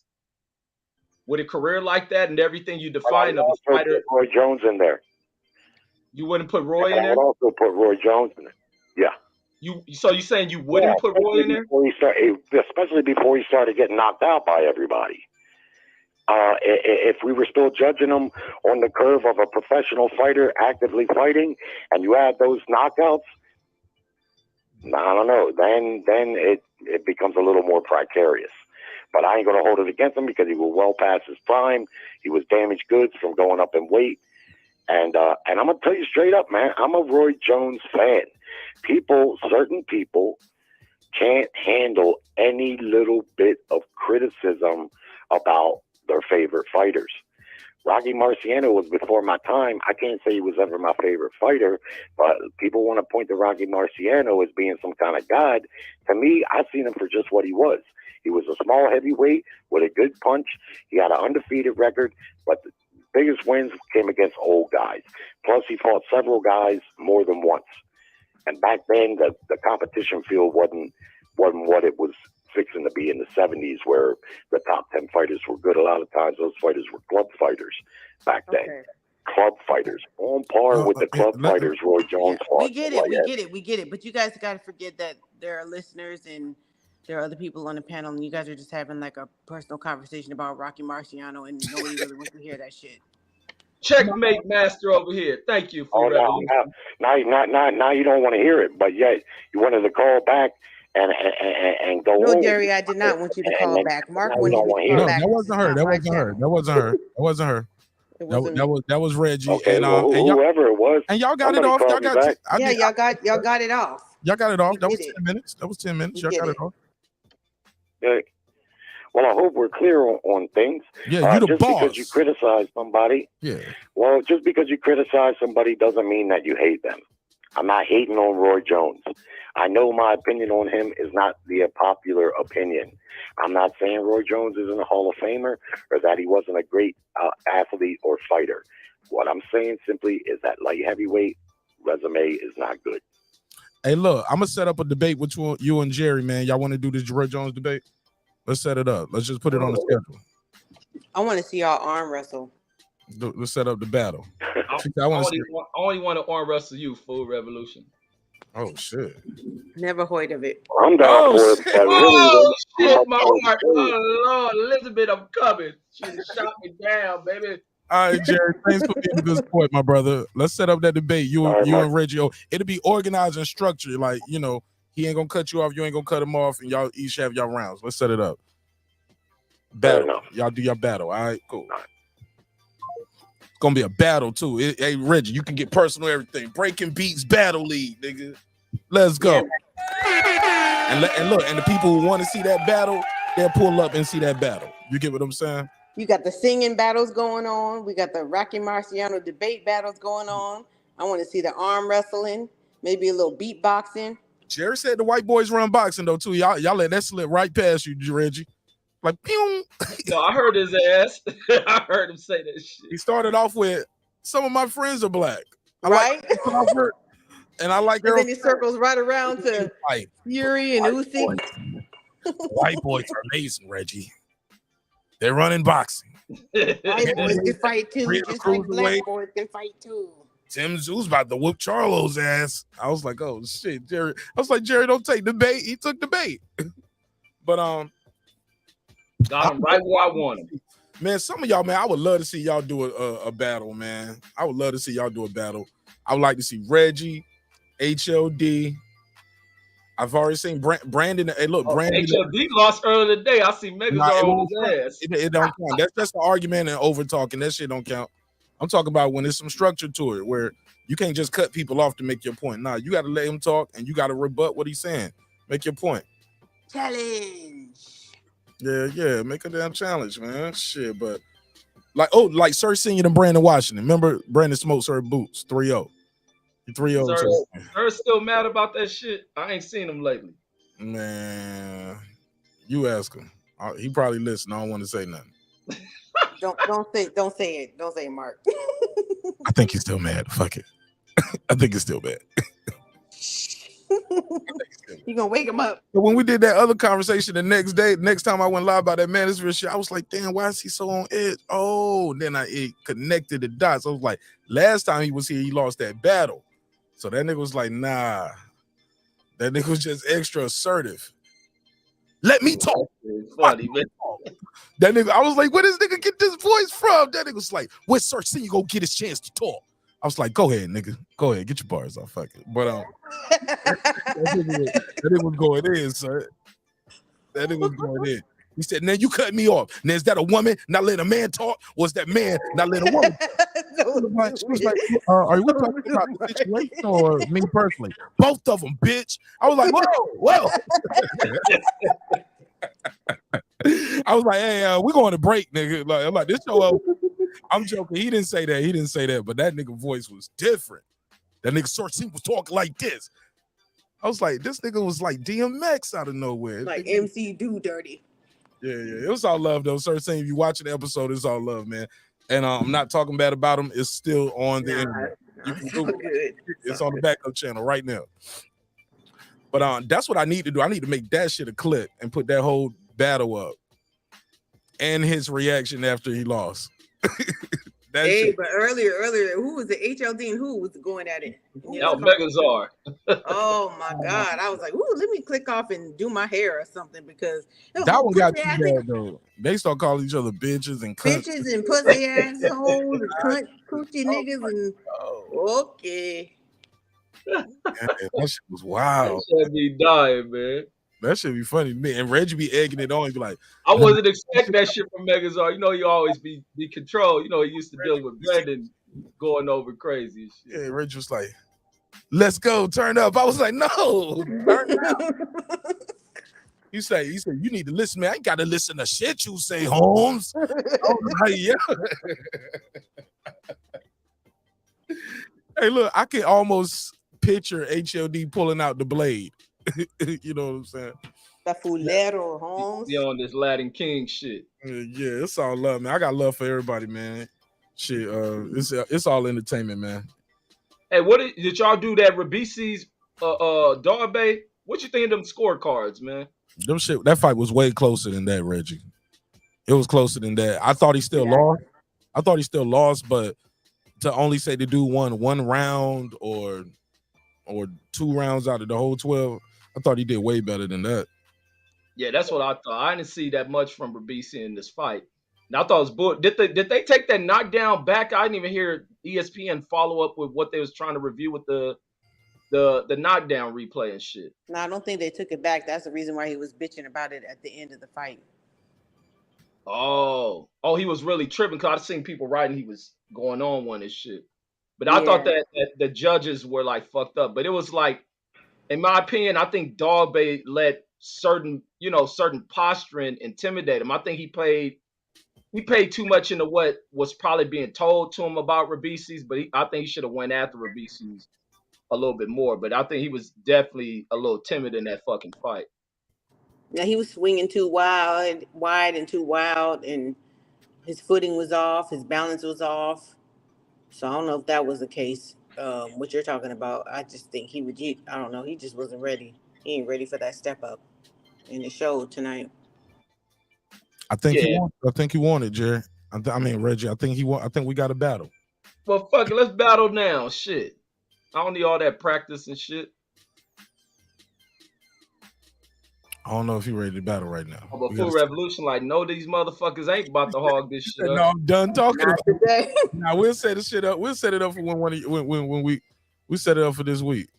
Let me get back in the chat if y'all gonna do all that. I want to promote it. I want to tell people we're gonna do it and let them tune in because people know Jerry. They know you. We'll see what happens. It'll be a long ass episode. It's gonna be fun. It's gonna be fun. I'm gonna send y'all the topic list and everything. It's gonna be fun. Let's see what happens. Let's see who wins. Jerry said you better go train first, dog. You see what he did there? That double entendre, train, dog. You know, you better go train the dog. He ready, man. Jerry better do your road work, man. Do your road work. Jerry gonna get on this shit and sound like a damn fool. I'll disagree. I think he gonna come prepared. I think prepared to look like a damn fool. Yeah, I think he's gonna come prepared, man. He gonna have his glasses, his reading glasses on and shit at the house. Jerry gonna be in there reading his notes like this and shit. He gonna be like this. All right, Reggie, you ready? Now I hope you've been paying attention. Man, Jerry about to embarrass his That motherfucker's gonna be like this, dude. He gonna be like, if you remember, back in 1942. Hold up, that's the wrong one. That's the wrong one. Goddamn. When Jesus was a little boy, and Rocky Marciano got into a fight, and you be like, well, where you going with this, Jerry? Well, I will go if you let me finish. Now let me get my notes together. Okay. He gonna be having his fucking interrupting. His nose gonna be on the back with them Chinese men or some shit. That nigga be like, now General Soul fought. Okay, that's the wrong part. Let me see. Let me see. Who was it? Curry. Okay, not the Curry. Back in the Revolutionary War, my daddy used to tell me. Jerry, he gonna get his information on encyclopedia rather than Google it. Jerry, shoot me an email, man. I can send you everything. Shoot me an email. My email at the bottom of the screen. Scrolling. It can't be hard where we headed to. I'm sitting there watching the screen like, where we going, man? Right. That shit is entertainment on its own, right? Yeah, this shit like a video game. Grand Theft Auto. Hell yeah. Where you going, Champion Heart?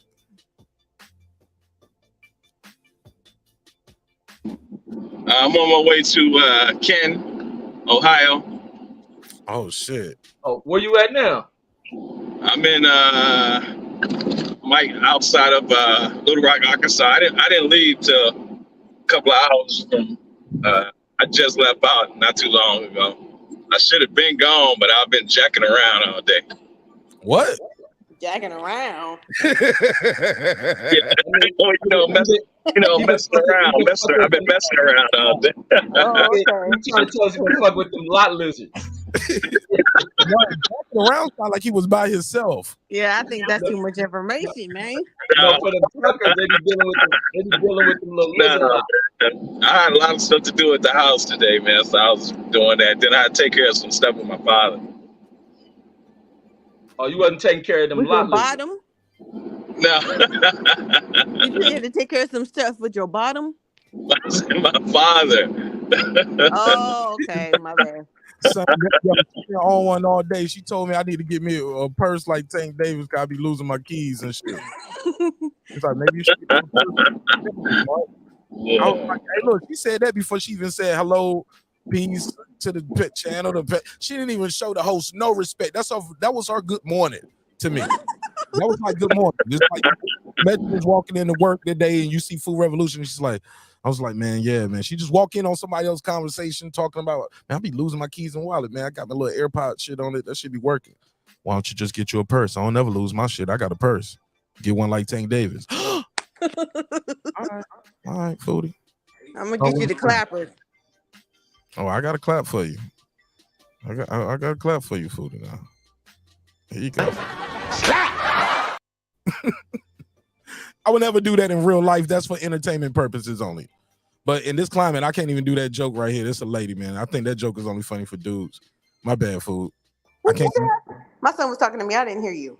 Oh, never mind. Nothing. I ain't say nothing. I ain't even say nothing. He said, I'm not drunk. We jacking around. That's all. Just jacking. Just jacking. I'm just jacking. Chevy Hart, I'm glad you stopped jacking around and start driving. Get about your day, man. What the hell is going on? Somebody somebody says a lot of jacking at the house, yo. Hey, yo. All right. There was something happening, man. I wanted to ask y'all about why I got you here. Hold on, let me look at this shit. There's something funny. Oh shit! Why I got you, Rachel? Yo, man, you watching this shit called Yellow Jackets, dog? No, I don't be watching TV shows. Nuh-uh. I think it's on Showtime. I think I seen a preview or something, right? Yeah, that shit is getting pretty good, man. That shit is getting pretty, bro. I'm telling everybody about this shit like I'm deep in the show, man. I'm on episode 3, and they already on season 2. It's hard for me to watch TV shows. Like all the shows y'all talk about, I never watched none of them. No, what's that one? Snowfall. No Power. Man, you got to get on that fucking Snowfall, man. But you have to watch it from the beginning, and it's 6 seasons in. So. What up, Los Boogie? Said I'm new to the channel. Welcome home. Let me give you the drop. Welcome home. I'm watching The Last of Us, man. Have you seen that? The Last of Us? Yeah. Last of Us. It never heard of it. Nah, I ain't heard of that shit. What is it? It's pretty good. It's like, one of the zombie apocalypse type tales. But it's done after a popular video game. It's a video game called Last of Us? Yeah, that's what the series is. It's borrowing its storyline from the popular video game, The Last of Us. Kind of like what they did with the Resident Evil franchise. Oh, okay, you sound like a commercial off the popular video game. You sound like you get paid for that shit. They pay you for that? No, I'm just saying. That's how they advertise. You sound like you heard that commercial 80 times based off the popular video game of the same name. I was like, when you play video games, I see you cooking and driving all the time. When you playing? And Beyond the Ring said they back. Y'all back in? Yeah, man, they ain't from the Philippines to America that quick. They was just in the Philippines. No, I don't think they mean they back to America. I don't know where they mean, but what you mean? Where they back at? Maybe they mean they got to fight or something. Oh no, they back on the internet. They got their internet shit back on. Right, because they're moving. Oh, so they had the spot. So that spot where we got the internet. Pull up, sis. Let me talk to y'all. See what y'all doing over there. Y'all ain't doing shit. Y'all just chilling, unpacking. Pull up. I'm trying to be wherever they are, man. That shit is gorgeous. I think she had a filter on, fam. I'm calling cap. I'm hating. In my mind, I got to make it less than what it is, so I don't be a hater. So I was like, man, she got to filter the water. Ain't all of that. That shit was fucking Someone tripping. look a little grain. Niggas peeing in that water. They don't pee that water. You can see the little tropical fishes floating around and stuff. Man. But I'm afraid to go. I'm afraid to go shit, to the ocean over here on the West Coast. I can't see the inside of the water. I'm like, what the fuck? I can't do it. I don't know how to do if a fish in the water, fuck that shit. I'm scared of the Pacific now, man. Reggie, you don't go to the beach and get in the ocean? Fuck no. You a California dude. No, I go to the beach, but I don't get in the motherfucking water. Hell no. Man, you go to Cali, there'll be a bunch of people sitting in the sand and shit. Oh, It'd be is the water really dirty like that and shit? Or something like that? White folks go in that shit. It used to be, Mark, back in like the 90s. They used to have sewage warnings, but they got in control of that shit. But I never got into the water. Me and my kids never got into the water. Like Venice, we just go to like Santa Monica and like play the games and stuff. But I ain't getting in that motherfucking water. You used to never see nobody on the beach. But I'd go to like Malibu or Huntington or the cleaner beaches. That shit dirty too. Man, I lightweight got trauma from the ocean, so I really don't fuck with it. But all them shit's dirty. Santa Monica. Santa Monica's dirty, but not Malibu. Not Huntington and Redondo. Newport. Yeah, because they got that little sewage treatment plant like right off of that shit. Well, that's where the white people go. Manhattan Beach in Orange County. You see oil patches coming ashore and shit. Cause Look, it used to be like tampons and doo-doo in the water and shit. Look, they showed on the news one time that one of the doo-doos had like tentacles on it and shit. Yeah, no, I don't fuck with that shit. But I didn't know. I thought all water looked like. I was thinking it was the dirt at the bottom. But the first time I went to Hawaii and that plane flew over that shit, I'm like, what the fuck? Like, man, I can see through this shit. But like, hell no, to get in that with fish and that shit, fuck that. I'm like a shark or a whale somewhere around this mug. Yeah, I'm waiting to go to the Caribbean. I'm waiting to go to like Hawaii, Caribbean and shit to get in the water. Fuck that. Man, I was in Jamaica and those fish was right there swimming right around you. And then it was like some other different type of fish right here swimming right around your feet. And yeah, that shit was beautiful. I think I got some video of that shit. Motherfuckers gonna be trying to bite you and shit. Man, I don't want to touch. I don't want to touch. You know, like they be around. Some of them be around you, but they super tiny. And it be some bigger ones, but like you can look and see them, but they run from you though. Like so you can see them from about like you can see they right there. Like but they're not like right there on your feet, so they might be like a foot or two away from you. And as you get closer, trying to get closer to them, they'll run off. But they're coming. You just stand there and be still. You'll see them coming around. Rihanna from Barbados, she said she afraid of the fish, so I am too. But look, also, I'm gonna tell you what's more scary though. The damn, I got a short about this shit. It's like I forgot what kind of birdie. I think it's like a brown something. This shit goes up in the air, spins around, and it dives it down like nose first into the sand. Yeah, man, you'll just be sitting there, and you'll just see this shit go up in like a circle, and he go boom, and he speeds down, and he's like boom, face first, like a dumbass bird. But no, he's scooping some up. He getting a little sand in there too, and he munching up some damn fish. Do he die? No, he's hunting. That's how he hunt. Oh, you mean they do it in the water? Yeah. You said in the sand. Yeah, you said sand. My bad, but it's some sand right there. It ain't that deep of water. Like when pelicans do that shit. He lands to the ground. Yeah, he's hitting the sand. It ain't just like he's going on the face of the ocean and scooping up. Man, let me show this video. This nigga lands.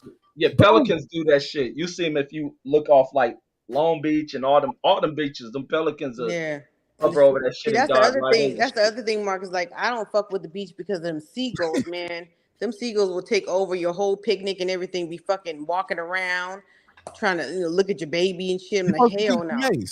You mace their ass. Nah, them bitches greedy. They greedy as fuck, man. No, they greedy because y'all be feeding. Seagulls see you with some food, they coming to take that shit. Listen, we used to be at school and the bell would ring and somehow the motherfuckers would be lined up all around the corridor. Area. Is that illegal? Huh? You can't keep you like a bottle of spray or something to spray on them niggas? No, I'll tell you what I did with the pelican. I mean, not with the seagulls, but I'll tell you what I did with the pigeons in a minute. But like them motherfuckers would be lined up, and we, be at lunchtime or whatever, and the bell would ring, and they were like, no, that was a signal. The motherfuckers come swooping down. The motherfuckers would shit on everybody if you didn't move out the fuck away. We'd be running and shit. Hell no, this is disgusting. But with the pigeons, because out in the valley where I live, there was a lot of pigeons, and they'd be standing on the electrical wires or whatever. Yeah, that's a pelican.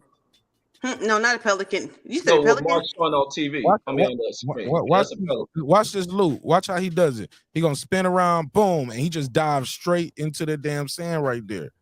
You gotta be careful. Like it has some good, and then he just scoops it up and he's spitting out. I guess right there he's separating the sand from the fish and the water and all that. But yeah, this nigga gonna go up, boom, and then he go to another spot. And he just spits the stuff out, and filters through He's probably doing that to disrupt the fish. Like God is that. That's what they be doing if you go to like the LA beaches. You see them pelicans do that shit. I don't think I ever seen pelicans out there, but I seen pigeons. I mean, seagulls. No, seagulls don't hunt fish and shit. Not in the water, yeah. The pelicans dive in there, they'll take them. Because they're water birds. They eat fish, yeah. Because I don't know if seagulls can land in the water. Not all birds can land in the water. No, I don't think so. They're land animals, like pigeons. But you know what? Seagulls got webbed feet though. I think they probably could sit on water and shit. Do they have webbed feet? Yeah, I think their feet is webbed. Then why do they be like hunting on land most of the time and eating like trash and shit? Because they fucking greedy. It's probably easier. But I don't think they can hunt. I don't think because you look at their beaks. I don't think they got beaks that can to where they can dive and take pick a up fish. Actual they're not big enough. Seagulls have actual goals like in the water, so that's why they can take them and shit. Hell to the no. But if a seagull sees some shit floating on top of the water, he can probably take it and shit. I just don't like the fact that seagulls will shit on you like with no problem. Man, I've been shit on by one of them motherfuckers twice, man. Me too. Like when I used to go to Henry Clay, they always be around, like you said, for lunch. And they see food and shit, them bitches be hovering around. But they used to have where the Mexicans used to do, they were stopping people at school. They'll put like straws and shit. They start tying nails to the side of a straw and throwing the bitches at them seagulls and shit. But I don't know if anybody, I think one person wounded one of the motherfuckers, but that's crazy. They stopped to that shit. Yeah, they stopped that shit real quick. Nah, we would just run. When the bell went off and they would come swooping down, man, we would just fucking put your books over your head and just run to cover because the motherfuckers will literally shit on you. And if you got shitted on, you was definitely gonna get clowned.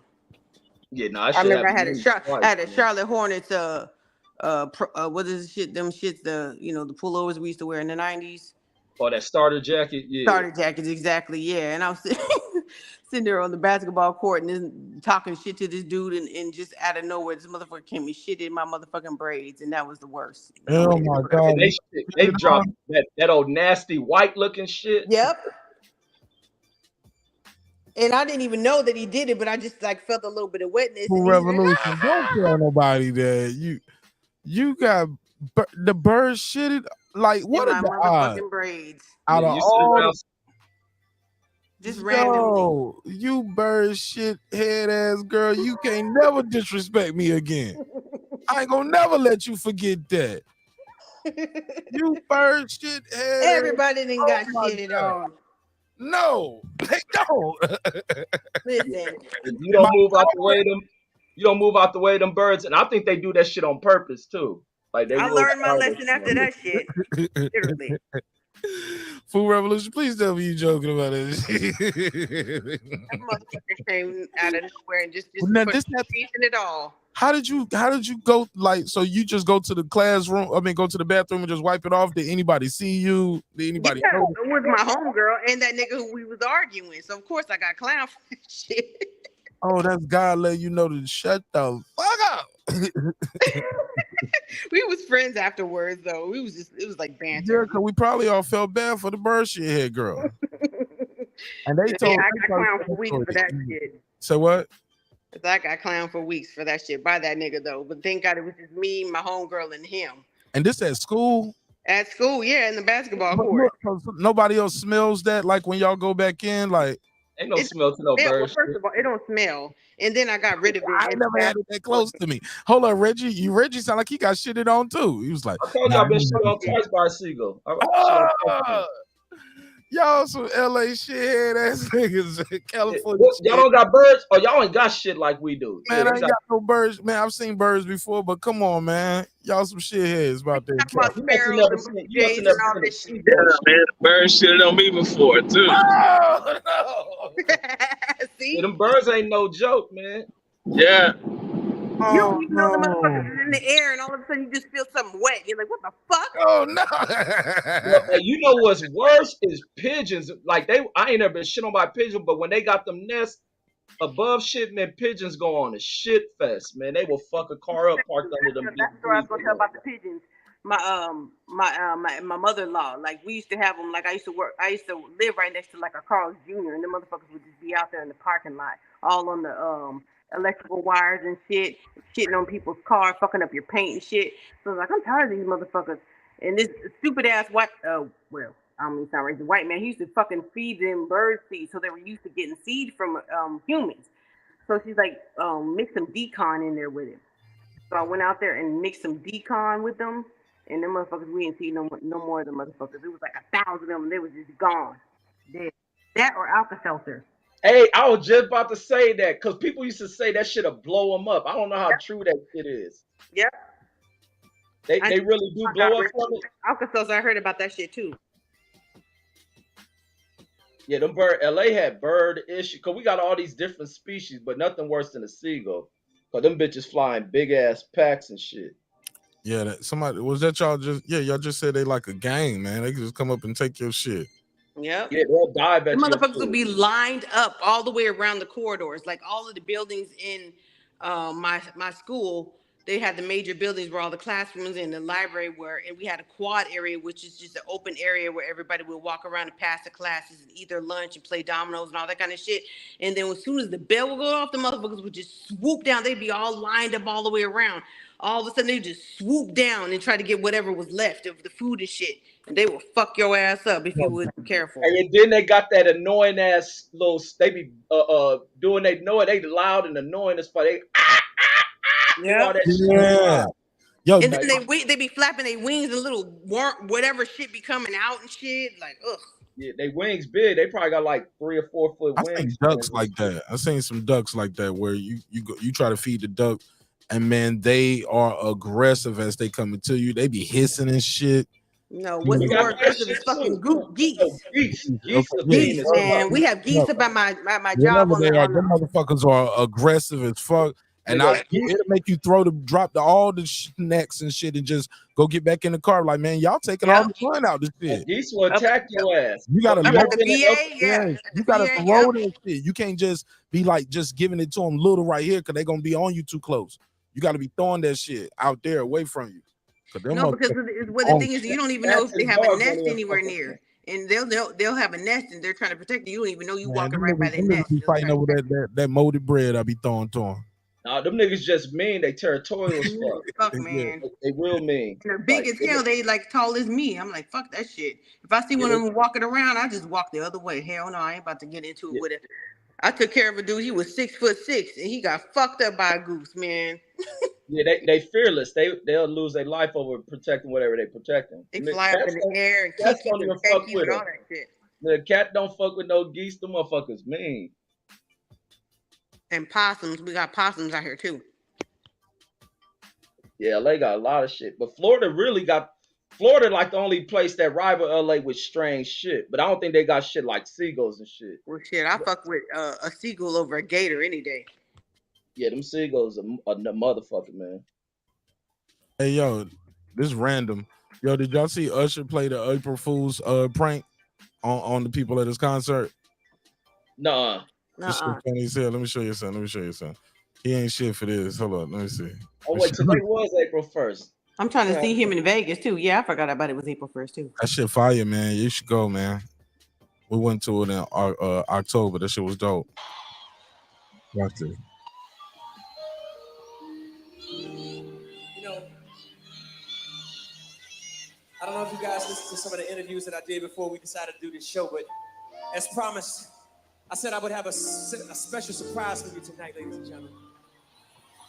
You guys want to know what that surprise is? Ladies and gentlemen, without further ado, Put your hands together for the one, the only, Beyonce.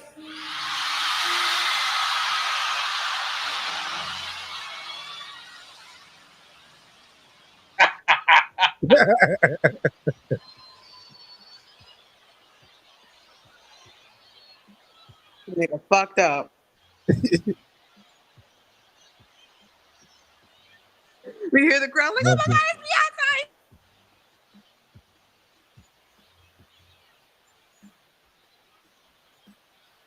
He ain't shit for this. April Fools.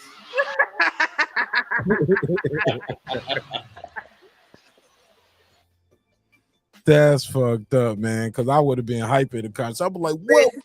We get some Beyonce 2 for 1 type tickets? Hell yeah. I saw her at Camp Pendleton. You say what? I saw Beyonce at Camp Pendleton back in 04. I don't know. You said Camp Pendleton. You was in Marines? Camp Pendleton. Oh, Camp Pendleton.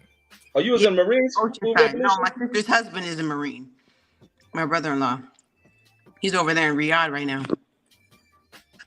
And what? Riyadh, Saudi Arabia. Oh, Saudi Arabia. Oh. You know where AJ fought Ruiz for the second fight?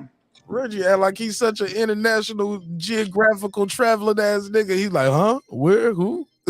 He's retired now, but he's a gunner. He was a gunnery sergeant. He's a helicopter repairman, so he goes there because they make a lot of money. But yeah, that was right before that was their farewell tour. Right before, God, what was it, 04? What was it we were doing? It was like the 9/11 shit. Yeah. So it was a farewell tour. It was we saw Mary J. Blige was there. That was when Destiny's Child was doing their last little bid. Yeah, it was good. And they waited to the very end, and that's when Dangerously in Love was popping. And everybody was like, God damn, when is she gonna come out? They were doing their little Destiny's Child shit at the end. We knew they were gonna come at the end. And then I was getting on the bus, because you have to take a bus on to the what is it called? Mark, what is it called? To the ground, not the fairgrounds, but what is it called? To the post. What are the grounds that they are? The Army base? The base, yes. Or we call it the post and stuff like that, yeah. Yeah, it was on the beach and stuff. It was a really nice concert. But you have to take a bus onto the base, and so then you have to get back on. And everybody was waiting for Dangerously in Love, and it just right when I was getting onto the bus, you hear dun, dun, dun, dun. I ran all the way back like, oh no.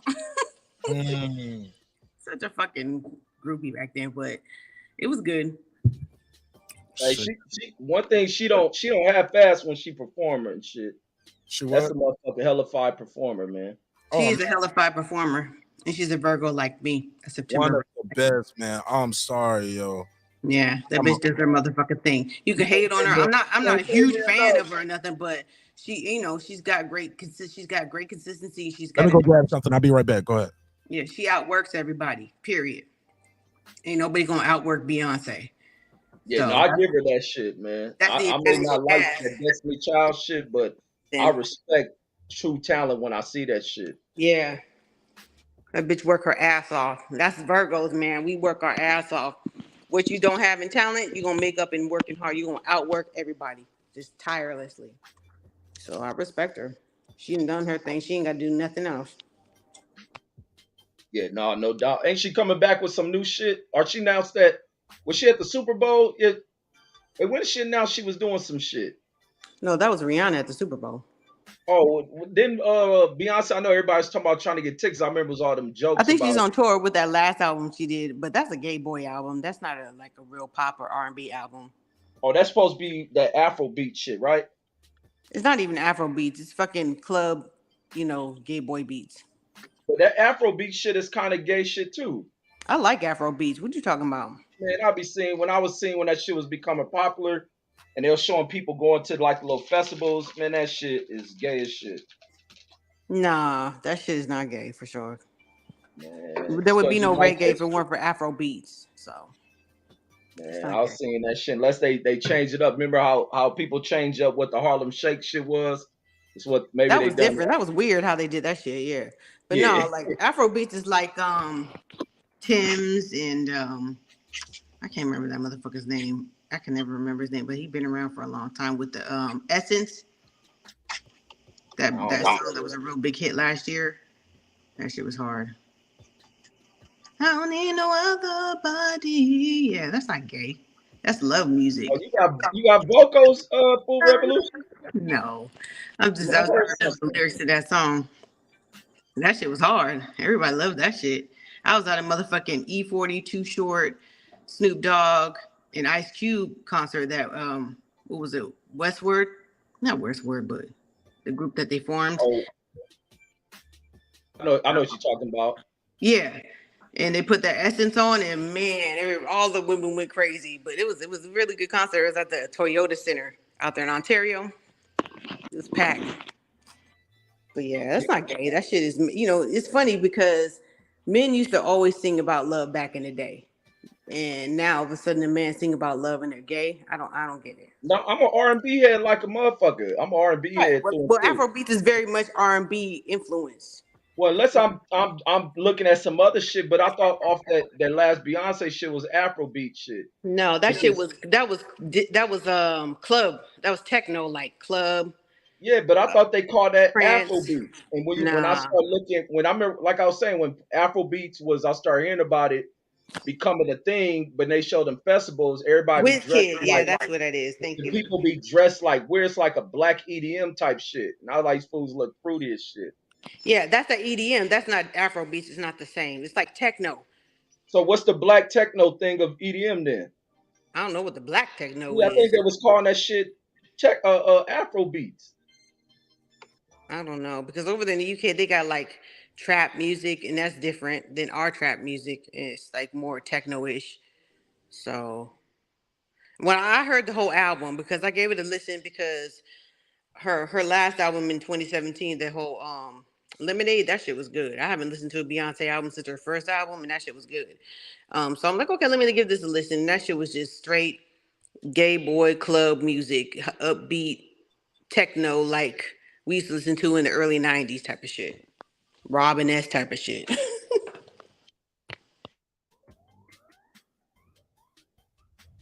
Yeah, but no, I'm a R&B head like a mug.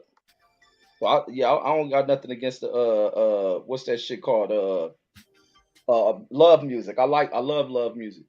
That's why people be hearing me play that shit. They be like, who you in love with? Why I gotta be in playing this for somebody I'm in love with? I like listening to this shit. Man, I could work out to R&B music. I could do anything to R&B music. I don't even have to be in the mood. It's just what it is. Yeah. Yeah, I fucks with that shit. I go on my drives and be in that motherfucker blowing like a motherfucker, having my own concerts, man. Playing Fela Kuti. No Fela Kuti in my motherfucking playlist.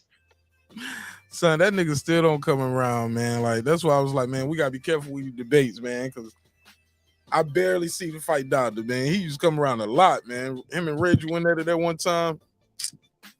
Yep, the whispers, like Lisa said. Them OG niggas used to do murders listening to slow songs back in the day. Man, on the real. Listen. That's why I was telling Deuce, man, our gangster music was a lot of that slow down shit. It was sampled. Most of gangster rap in the 90s was sampled from R&B. Shed So Many Tears was fucking. It was funk too. They had a lot of funk influence. Well, I consider funk like kind of like R&B. No, gangsters back in the day go kill your ass to the dramatics and shit. Yep. Hop in the A track and go shoot fucking Isaac Hayes and shit. Right. Hey, if that's one nigga concert I would have loved to have gone to, man, some Parliament or some motherfucking Isaac Hayes and shit. I love Gap Band. I love me some Charlie Wilson. I would have loved to see I be trying to play the Gap. Gap ain't got enough shit that I can just continuously play. Yeah. Like it's like 4 songs I like from Gap, but too much of they shit, that up tempo shit, I really don't like. No, I mean, I like Burn Rubber. That's about as up tempo as I like, but I like, Yearning for Your Love and Outstanding, Burn Rubber. You said that twice. They ain't got no more. I hated that song. I remember the homie Dad used to be banging that shit. We used to be in his band. I'll be like, man, this shit trash. Yeah, please. Never ever had a lover put the pedal to the metal and forever on me. Then they can talk about a player getting played. That's why you didn't like it, huh? I thought it And was you know about some this funniest CD. shit, and I've been listening to lately, and I'll be laughing. That nigga Prince in that little red Corvette, man. That shit funny as fuck to me, Man, man. that shit is the shit, man. Get the fuck out of here. No, what he talking about with the girl? He called a little red Corvette. And she faster the motherfucker. Talking about all the Trojans she done burned through. Yep. Same with Raspberry Beret. We talking about the same shit. Yeah, that nigga funny as fuck for writing that shit. Yep. And she wore a Raspberry Beret. I can't remember the lyrics now. I blanked out. But yeah, you talking about fast ass girls, so. Your audio changed, Foodie. What you do? Me? There you go. You back now. Your audio had changed briefly. But yeah, no, I fuck with that. That old shit is I'll be trying to put my kids on that shit. Hey, Yeah, musical genius, Fred. Huh? Said Prince is a musical genius. Musical genius for sure. Yeah, lyrically on that shit, hey, he hard for that shit. Prince and Raphael Sadiq are motherfucking musical geniuses. Period. and I know we hate to say it, but the Pied Piper, he's a motherfucking musical genius too. Oh, yeah, Kelly called in a bitch, man. Yep. If you can write hits for yourself and others, you doing the motherfucking thing. So man, when you writing for Michael Jackson, nigga, you know. Yep. Yo, this is random as hell, man. I got a question for y'all, yo, since I got y'all up here for Would You Rather. Let me ask y'all this. Would you rather go into the past and meet your ancestors or go into the future and meet your great-great-grandchildren? Future. Future, hell yeah. Champion Heart.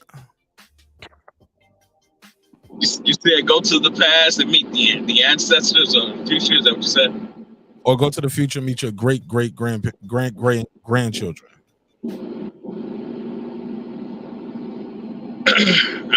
Yeah, I would say future.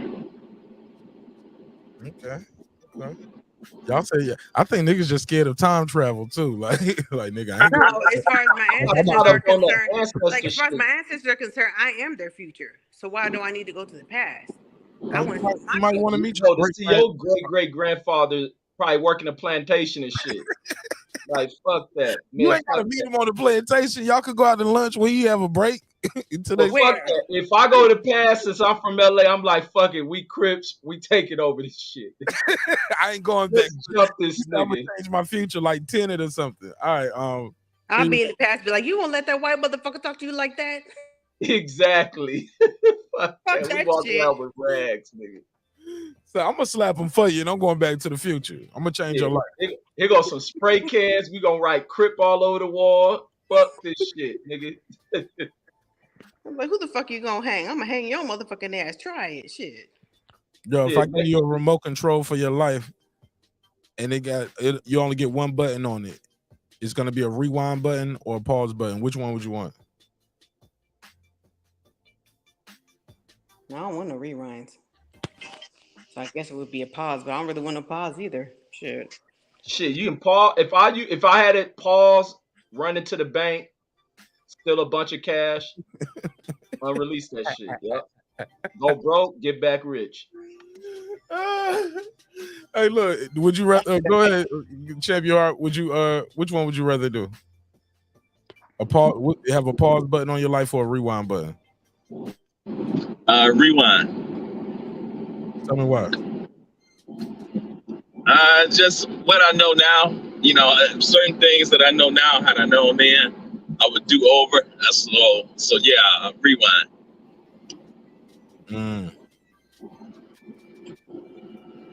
Hey, Food Revolution, Reggie. Same question. Would you rather be Batman or Spider-Man?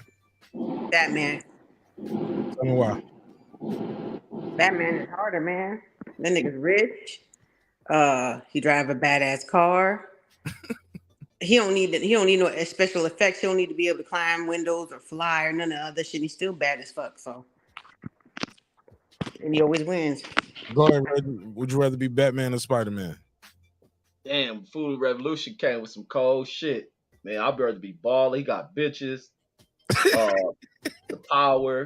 I was gonna pick Spider-Man till she said that shit, because Spider-Man got the web. He fly around and shit, but he ain't got no bitches. Batman. Champion Heart.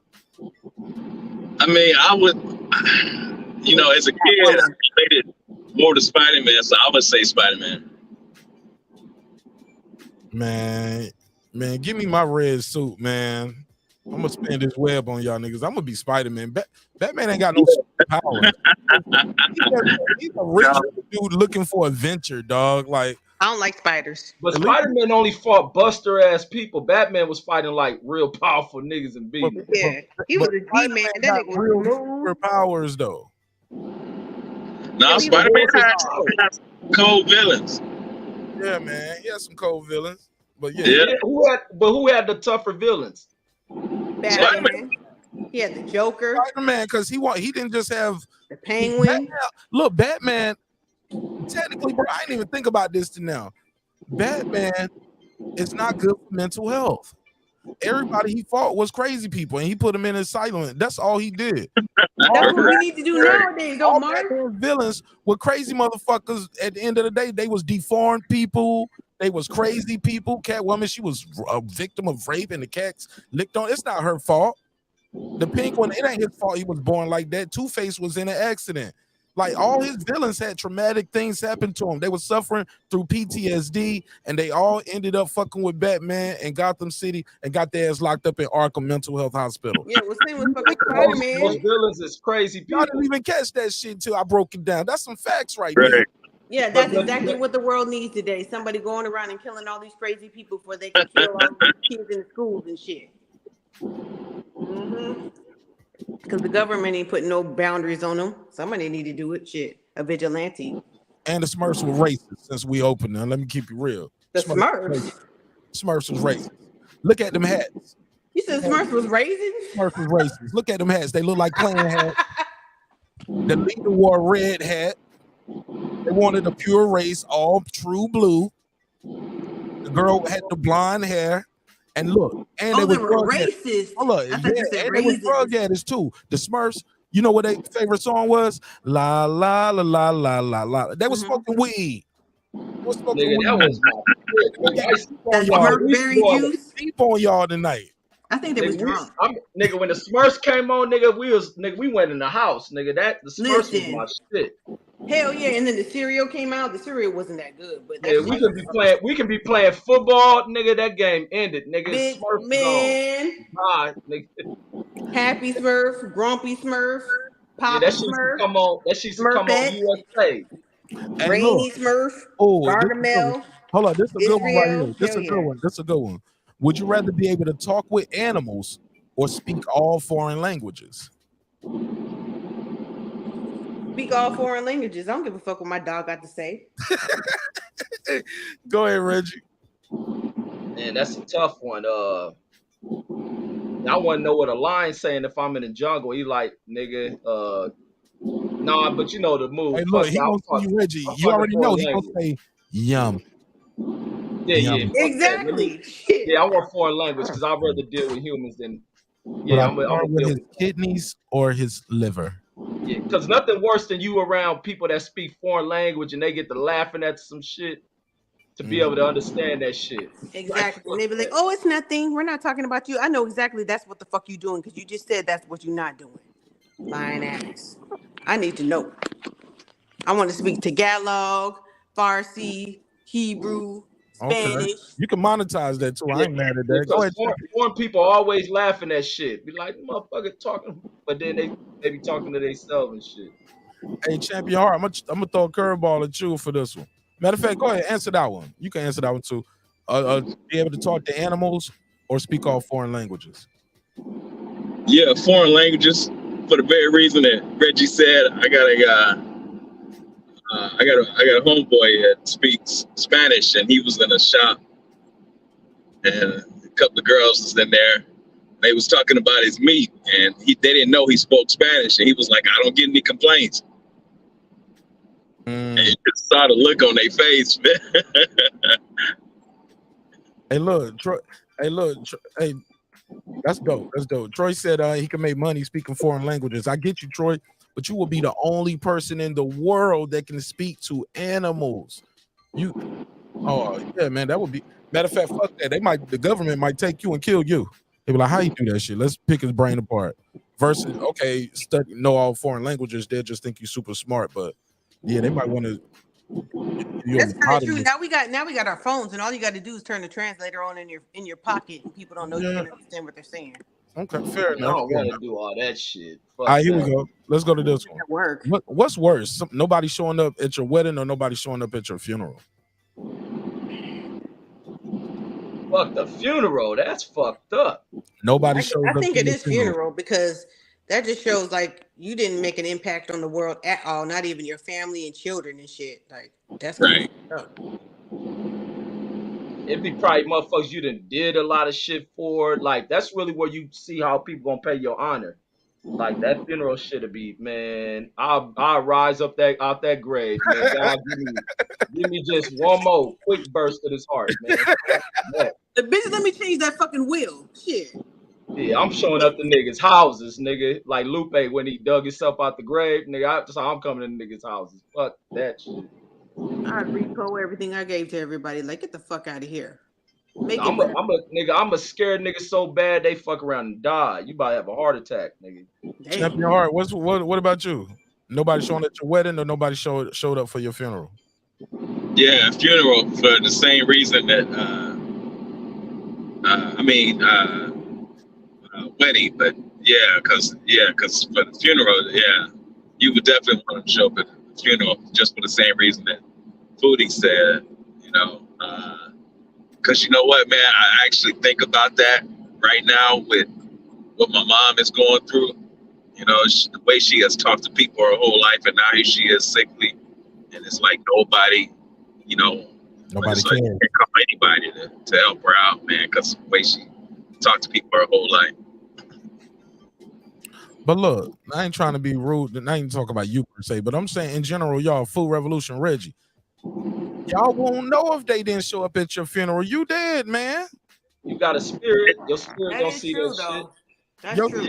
If ain't nobody showing up for you, your spirit is already burning in eternal damnation. Yeah, because funerals are for the living; they're not for the dead. Right. So you don't think the soul is around, searching, looking around? No, not my soul. Maybe your soul. I'm gone. I'm where I'm supposed to be. Reggie's soul is still on the couch calling fights for YouTube. My soul hovering around that funeral home, like where these motherfuckers at? His soul is haunting Fred's closet, nigga. No, I don't even want to be buried. It's slamming doors in the Hawthorne estate randomly. It just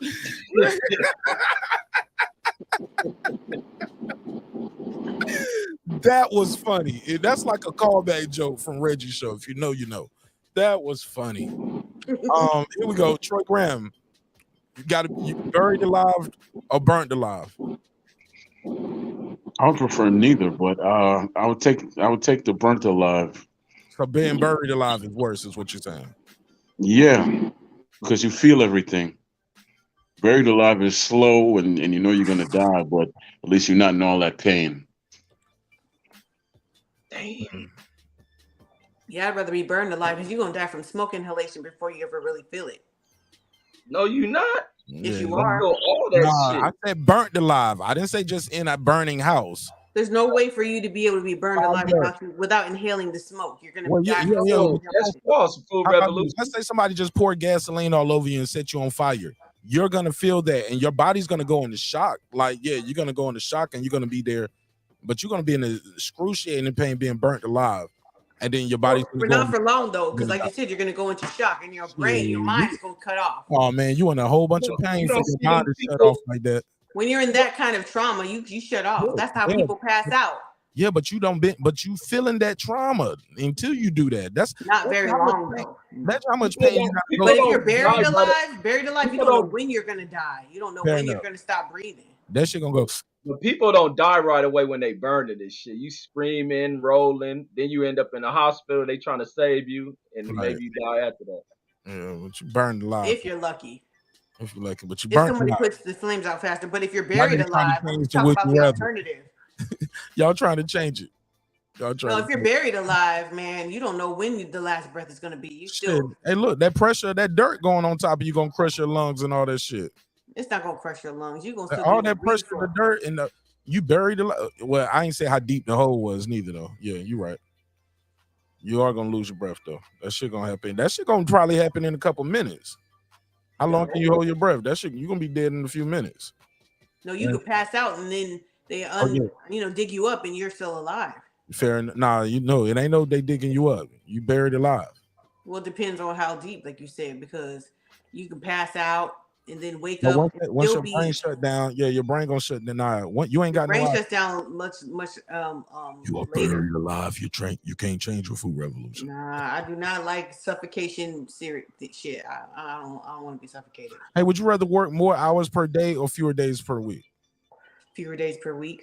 But more days. No, I'm sorry. Yeah, I like the alternative. More hours per day, but fewer days per week. But hours per day. But it's gonna be more days. Hours per day. I think the American work week is really trending towards 4/10s instead of 5/8s. Facts. What era of R&B was the best? 70s, 80s, or 90s? That's a good question.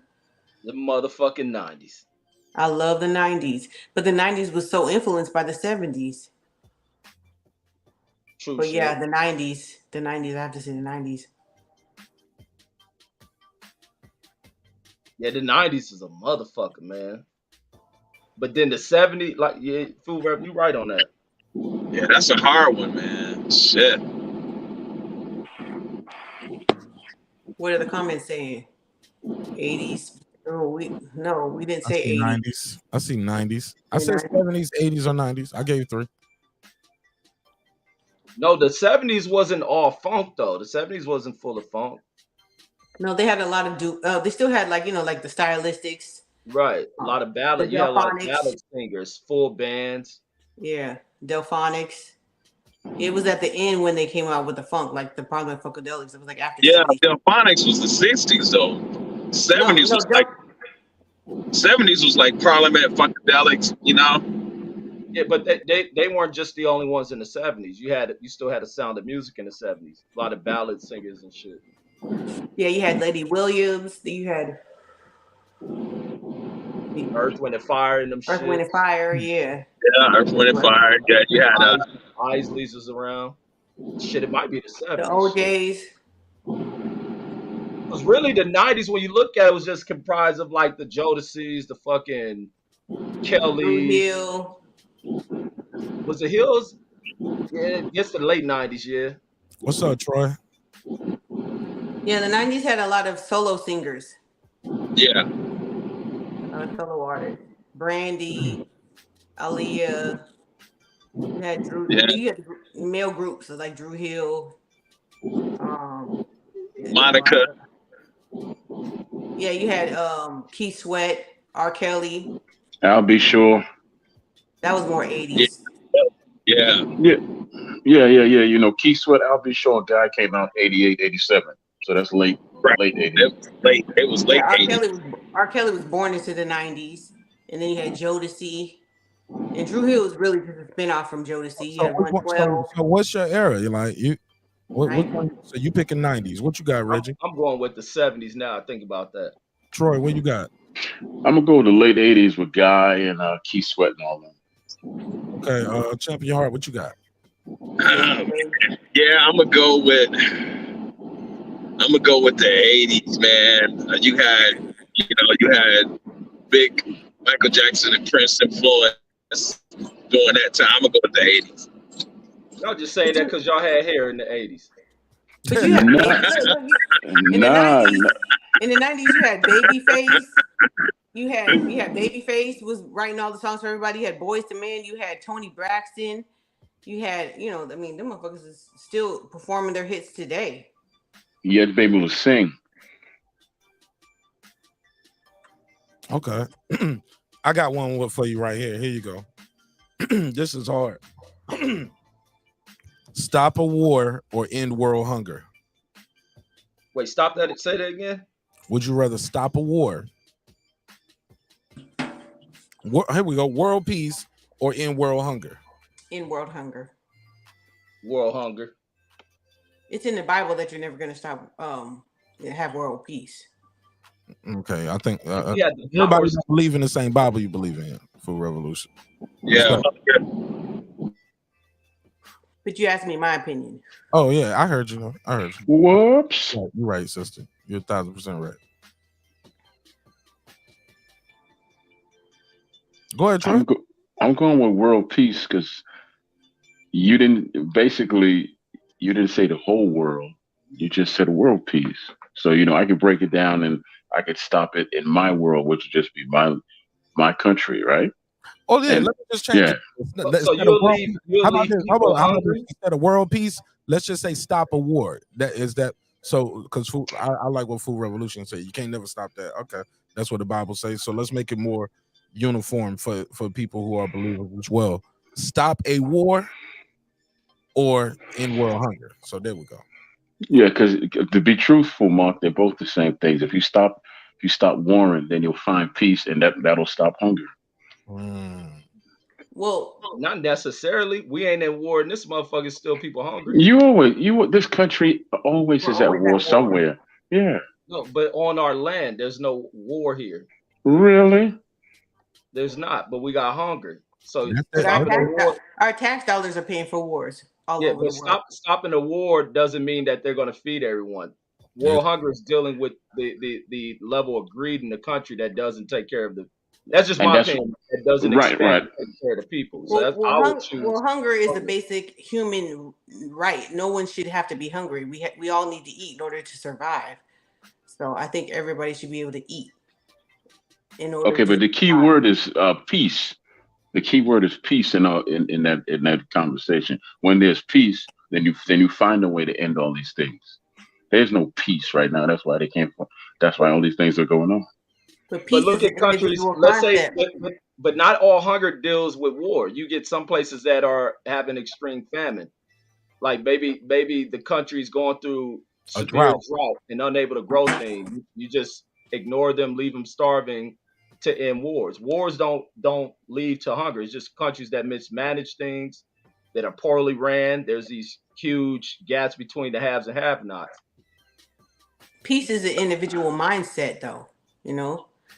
So just because the world isn't at peace doesn't mean I'm not at peace. Right, but if you have peace overall, then all that greed and all that me situation is going away because you have peace. So you actually see the greater good in helping all instead of just one. Because if you help everybody, right. But I wasn't finished. So okay, like take this group we have up here. If we each help each other, then we're able to help everybody. Instead of me being the most powerful overall, then we each empower ourselves, and then we branch out. Each one teach one, reach one, and so forth. Boom, and that's how you find peace.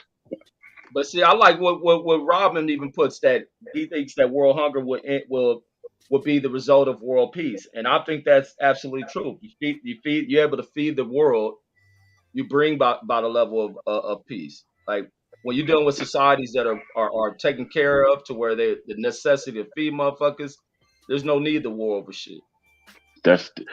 We on the same page, Reggie.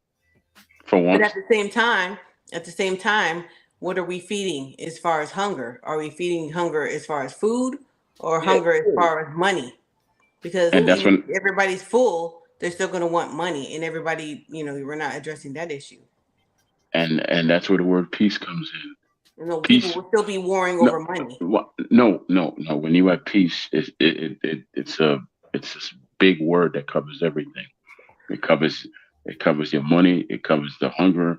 It covers all that greed and cheating and why you got wealthy people over here that control most of the world while the masses are suffering. It covers all that. No, but that's why the Bible says that you'll never have world peace, because you cannot feed greed. That's one of the 7 deadly sins.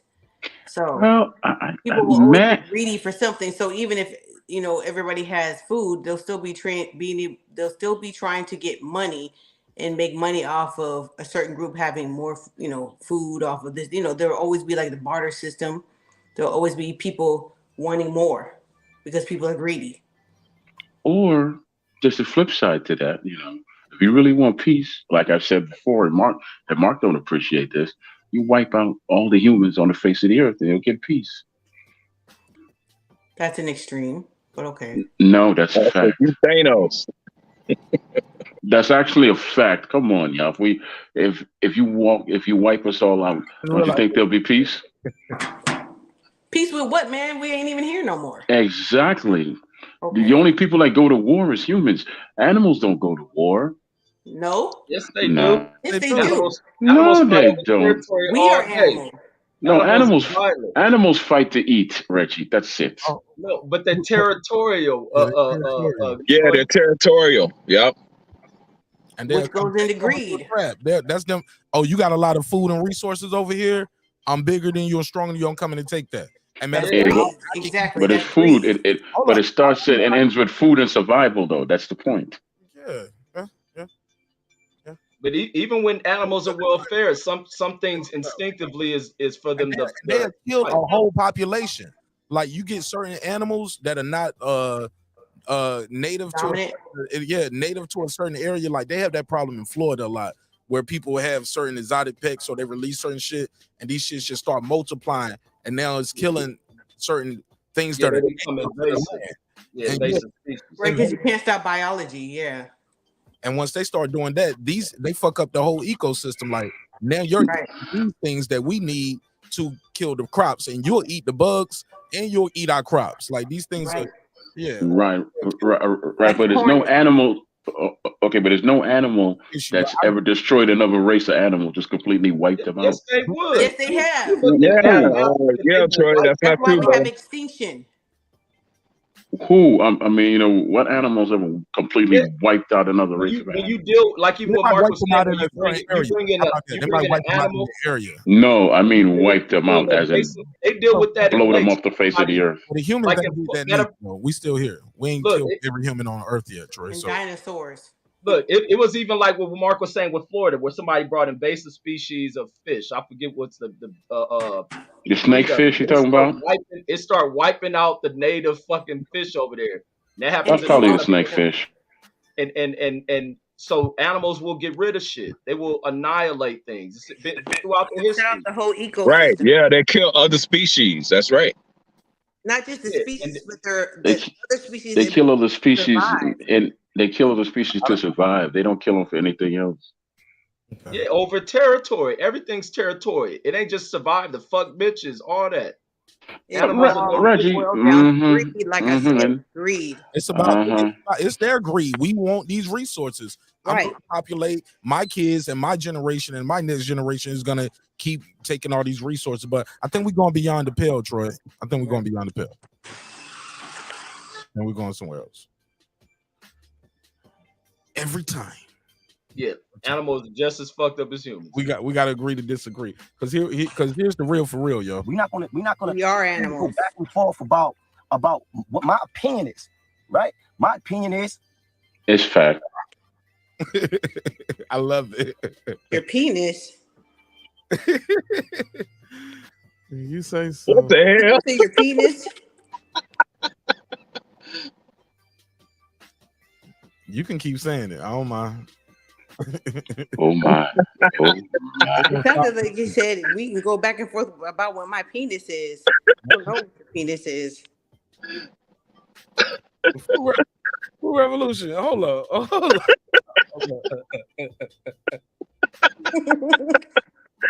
I'm just Hold on, saying hold that's what I heard. I'm just Hold saying. up. I didn't hear this clearly. Hold up. Stop laughing. Hold up. The full revolution. What you hear? I heard we can go back and forth about what my penis is, but my penis is my penis. Okay. Did you say opinion or my penis? I don't know. You tell me. What did you hear? We can go back and forth about what my penis is, but my penis is my penis. I heard. We can go back and forth about what my penis is. Oh, yeah. That's a drop right there, Mark. That is the drop. What's on your mind, Pooty? I don't have a penis. It's late night, Foodie. It's late night. Can I come over? Fly me out. Fly me out. What's on your mind? Okay, my penis is my penis. That's what I heard. Hey, Rockman, y'all, that was fun. Oh, this will be a good one. I like these points, man. Like sometimes they good conversation starters too. But I do want to. I got a couple more, and then I can wrap it up. Here you go. Would you rather have this is a good one right here. I always like this one right here. Would you rather be able to have what's it called? Let me make sure I get it right. I don't want to say it wrong. Would you rather have telepathy or telekinesis? Telepathy. Tell me why. Explain those. Okay. Telekinesis is the ability to move things with your mind. Telepathy is to be able to read other people's minds. Like I said, telepathy. You want to read people's mind? Of course. You know what their mind's saying. I can read your mind, baby. What's about what my penis is? Yeah, that's what they mind. All right. Go ahead, Reg. Same question. I want to be able to move shit with my mind. You gonna move that money right out the bank, out the casino, huh? Yeah, or say I'm like on some September 11th shit and the building falling down. I'm be able to lift that shit up off of me and shit. Oh, that's dope. But you wouldn't be able to do it if you didn't know that the people who wanted to do it were thinking about it. But if I see it falling, I'm be like moving that shit. That nigga gonna be like this. But if you could if you could get into their mind, you could stop it from happening altogether and save your energy. You would have to know them and know they was doing it though. No, you just have to be able to read people's mind. Yeah, but how you read somebody's mind all the way over there? Like you didn't say that I couldn't read it all over the world. You just said telepathy or telekinesis. Man, you would go crazy with that telepathy all day, just hearing people just screaming, yelling. Imagine you hearing HLD screaming thoughts. You know what I'm saying? Oh no. You hear Jerry, you hear Reg, you hear man. You hear Champion Heart talking about how he was jacking it off today or jacking out. I knew you was gonna say that shit. What do you think? I was jacking around. Man, I gotta stop all this jacking around today. You know what I'm saying? So, but all right, that was fun. That was funny too. I'm on the road tonight. Let's Telekinesis. Thanks for asking. Damn, Troy in a rush. He was like, "Hurry up, pick me." Go ahead, tell us why telekinesis. That's very simple. You know, when it's time to go on the offensive, it gives you an extra edge. Whereas if you could read somebody's mind, you could read somebody's mind, but you can't stop what they're going to do. Good shit.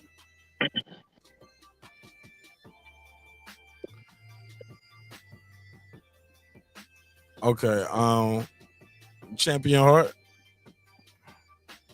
Yeah, what's up? Same question. Which one you got? Yeah, probably telepathy. Would you rather disappear or teleport?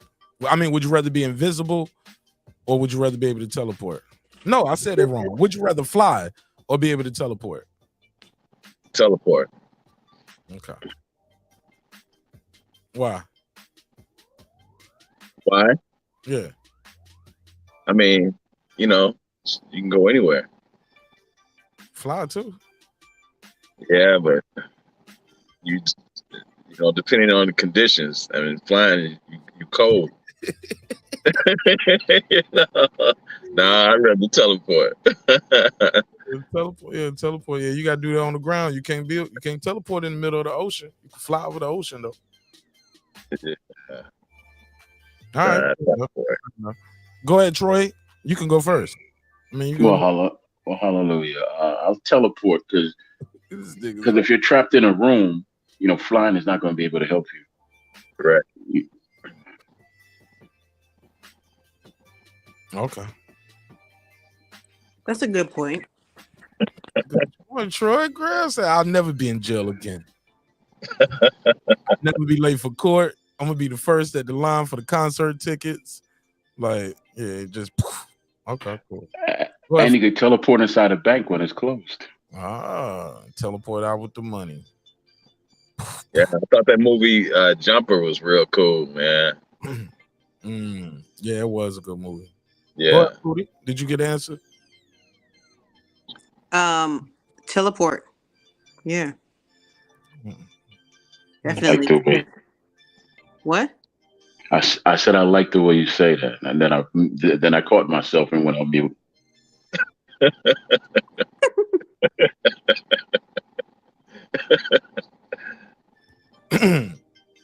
Reggie, would you rather have universal respect or unlimited power? Man, fuck the respect, power. Shit. Not everybody gonna hate you. Power. Hell yeah. Go ahead. Anybody else? Yeah, power. Respect is power. No, it's just respect. No, you can have power without respect, and it's only going to go so far. A lot of people respect Oprah, but she's not more powerful than the president, I don't think. She can't push the nuclear button, and that's power. The president isn't very, very powerful. Man, he got control of nuclear weapons. That's power. But only because the people that are backing him to give him the power respect him. A scientist or an actor like might be respected. They can't do executive orders. Well, they respect his power. Period. So it's one and the same, I guess. So which one did you pick? Respect. Okay.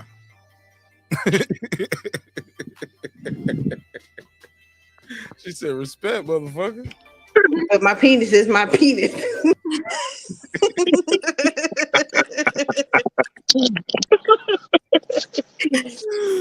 Oh man. Oh my God. This show is crazy. Go ahead, Champion Heart. Would you like unlimited power? I'm sorry. I said power. Okay. Go ahead, Troy. Okay, I'll just give you an example. Malcolm X, Martin Luther King, Marcus Garvey, they had respect, but they didn't have the power to change a lot of things they wanted to change. I'll take the power and I'll make you respect me. Great point. Like we said, it's one and the same. No, it's not. Elon Musk has a lot of power. You don't respect him, do you? I guess you're right about that. Checkmate.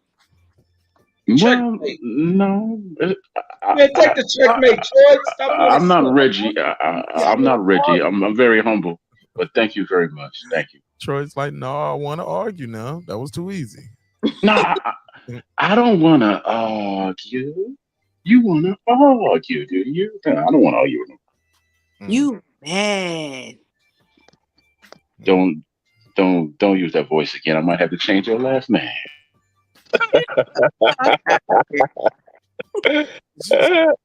She said, never heard of it.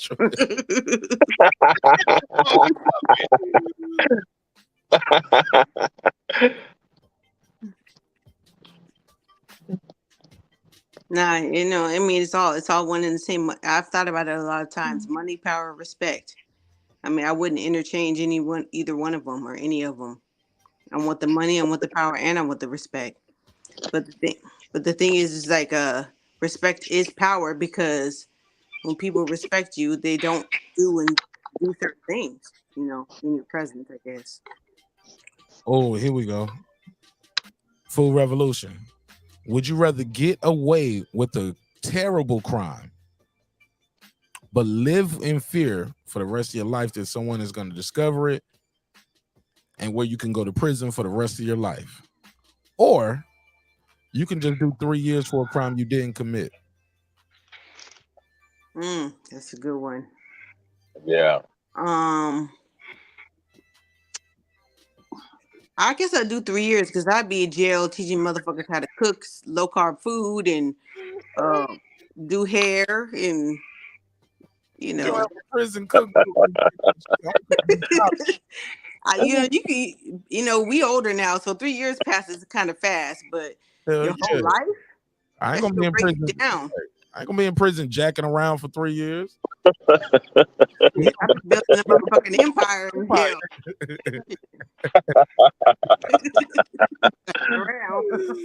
Okay, go ahead. Same question, Troy and Reggie, and the guys. Go ahead.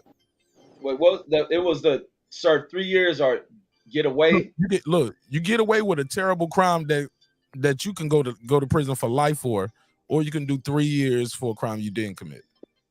Get away, because you got get away with a crime. Shit, you might get caught. You're never gonna get caught. Okay, but you're not gonna have a good quality of life because you're gonna be stressed out, thinking, looking over your shoulder your whole life.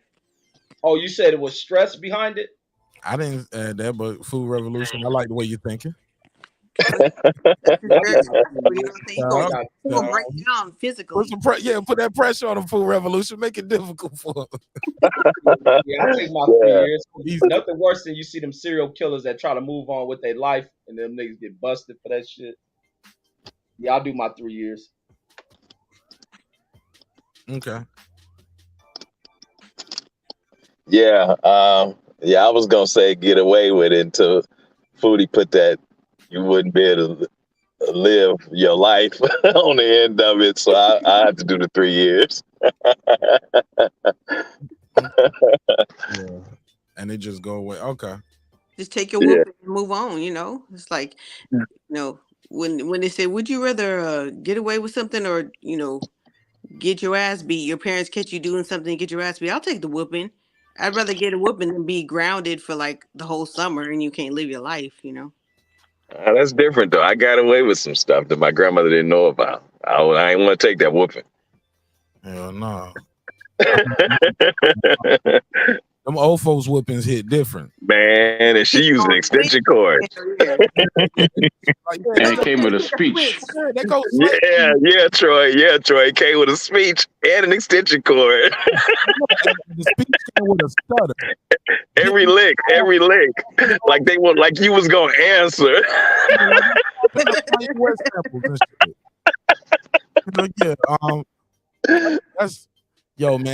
That's man.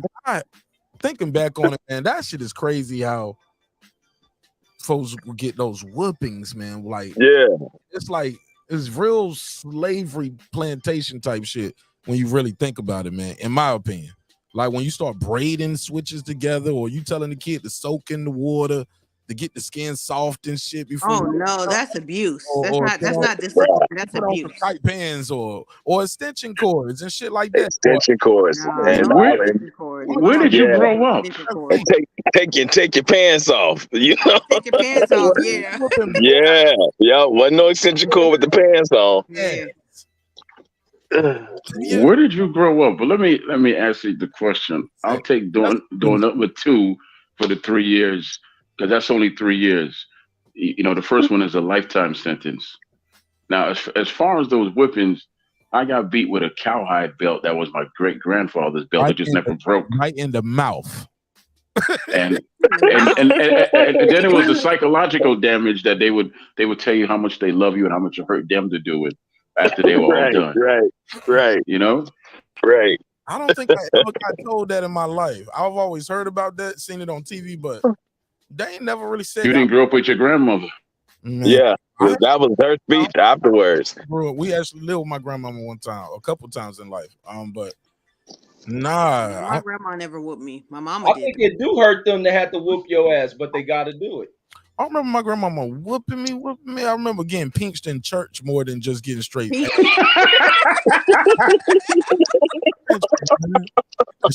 you even pinch the bitch? Damn.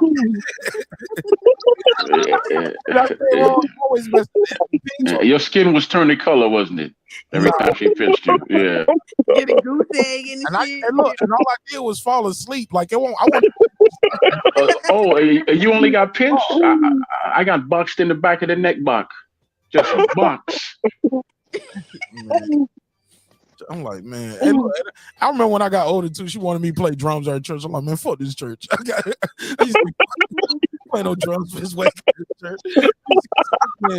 And her church, it wasn't even lit like that. It was like 6 members, and like two of the families was related and shit. Like, you know what I'm saying? Like, It's like it's my grandma plus 6. I don't want to play no drums.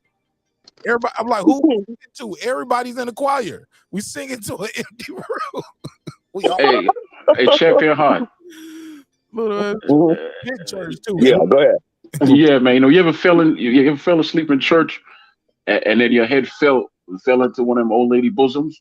You got beef for you got beef for that too? No, y'all ever ate them old women? You ever ate that old ass candy from them old women? That hard. Yes, and it came out of their bra or deep down in their purse. Yes. Down in their purse, yeah. And it had still as communion crackers. I used to like communion crackers, man. No. We actually had real, like, regular saltine crackers. You'll see them right there, no tack. They right there in the front, opening the plastic, like right there. We used to have the soup crackers. We had real wine. We had real wine in my church. We had real wine. We had grape juice because it was no. We had wine. I had that Welch's grape. That Welch's. Yeah, that shit was good, man. I'd be hungry as fuck. I used to be mad. They give you that little bit of shit. Like, nigga already in church 2 hours hungry. Hell yeah, be hungry as fuck. Like, I'm gonna tell you what's crazy. your communion. My grandmother, she smacked my hand because like when they came around with the crackers, I tried to get more than one. Hey, them old people be watching your ass too, man. They watch. Hell yeah, mouth be dry as fuck. Like, goddamn, I'm hungry. Hey, as soon as you eat one of them little ass cracker, that shit set your appetite off. You be hungry as fuck. Right? Your stomach be growling like, damn. A Champion Heart, right? Yeah. I tell you what I used to do. I used to go up and get it, right? The wine and everything, right? Right. And then I would sit someplace else real quick. And then when they call that roll up, I would go up and get it. I get my butt beat for that one. We'd be starving on communion day like a mug, man. Y'all remember when they would have those little they have those remember sugar cubes? They have them for like the old folks back, when they have the coffee and shit. They have right. Little kids would be eating them shits like damn, like candy. Did y'all ever have to wash feet at church? No. It's like they do that around communion time. I think they did it like once. I don't know how often they did it, but I remember they did that before at my church. And it was like, they would be singing this song like, "Wash me, Jesus, not my feet alone. Wash me, Jesus, not my feet alone." But the whole point is, but my hands and my head. It goes to a scripture, right? Man, shout out to Brother Ross, respectfully. But man, I had to wash Brother Ross' feet. And it's the humbling thing. Remember, I think the lady came and washed Jesus' feet or some shit like that. Yeah. Some people it was a prostitute. Like Mary Magdalene, I think. And she was, but it was about humbling yourself. So we would sit there and we would have the pews facing each other. Whenever I walked in, I saw them pews set like that. I was like, oh Lord, here we go. I never had to do that. Your church full of old people, them some of the ugliest people. Brother Ross. Oh my God, they have slave feet. Off, and I saw those feet, and he splashed them in the water. I was like, no, let me go first. It was too late. Brother Ross had put them feet in that water in that basin, and we got to use it. And basically, you just dip your feet in the water, and you're supposed to wipe them off, and then you put it to the side, and then they do your feet. Man, he dipped the feet in that water, man. That water came up looking like coffee, nigga. Oh my God, it was like, what was the name? Like, I'm not sticking my feet in this motor on Brother Ross. What was the name of your church? The slavery, tabernacle, and we shall overcome temple or something. What the hell was the name of your church?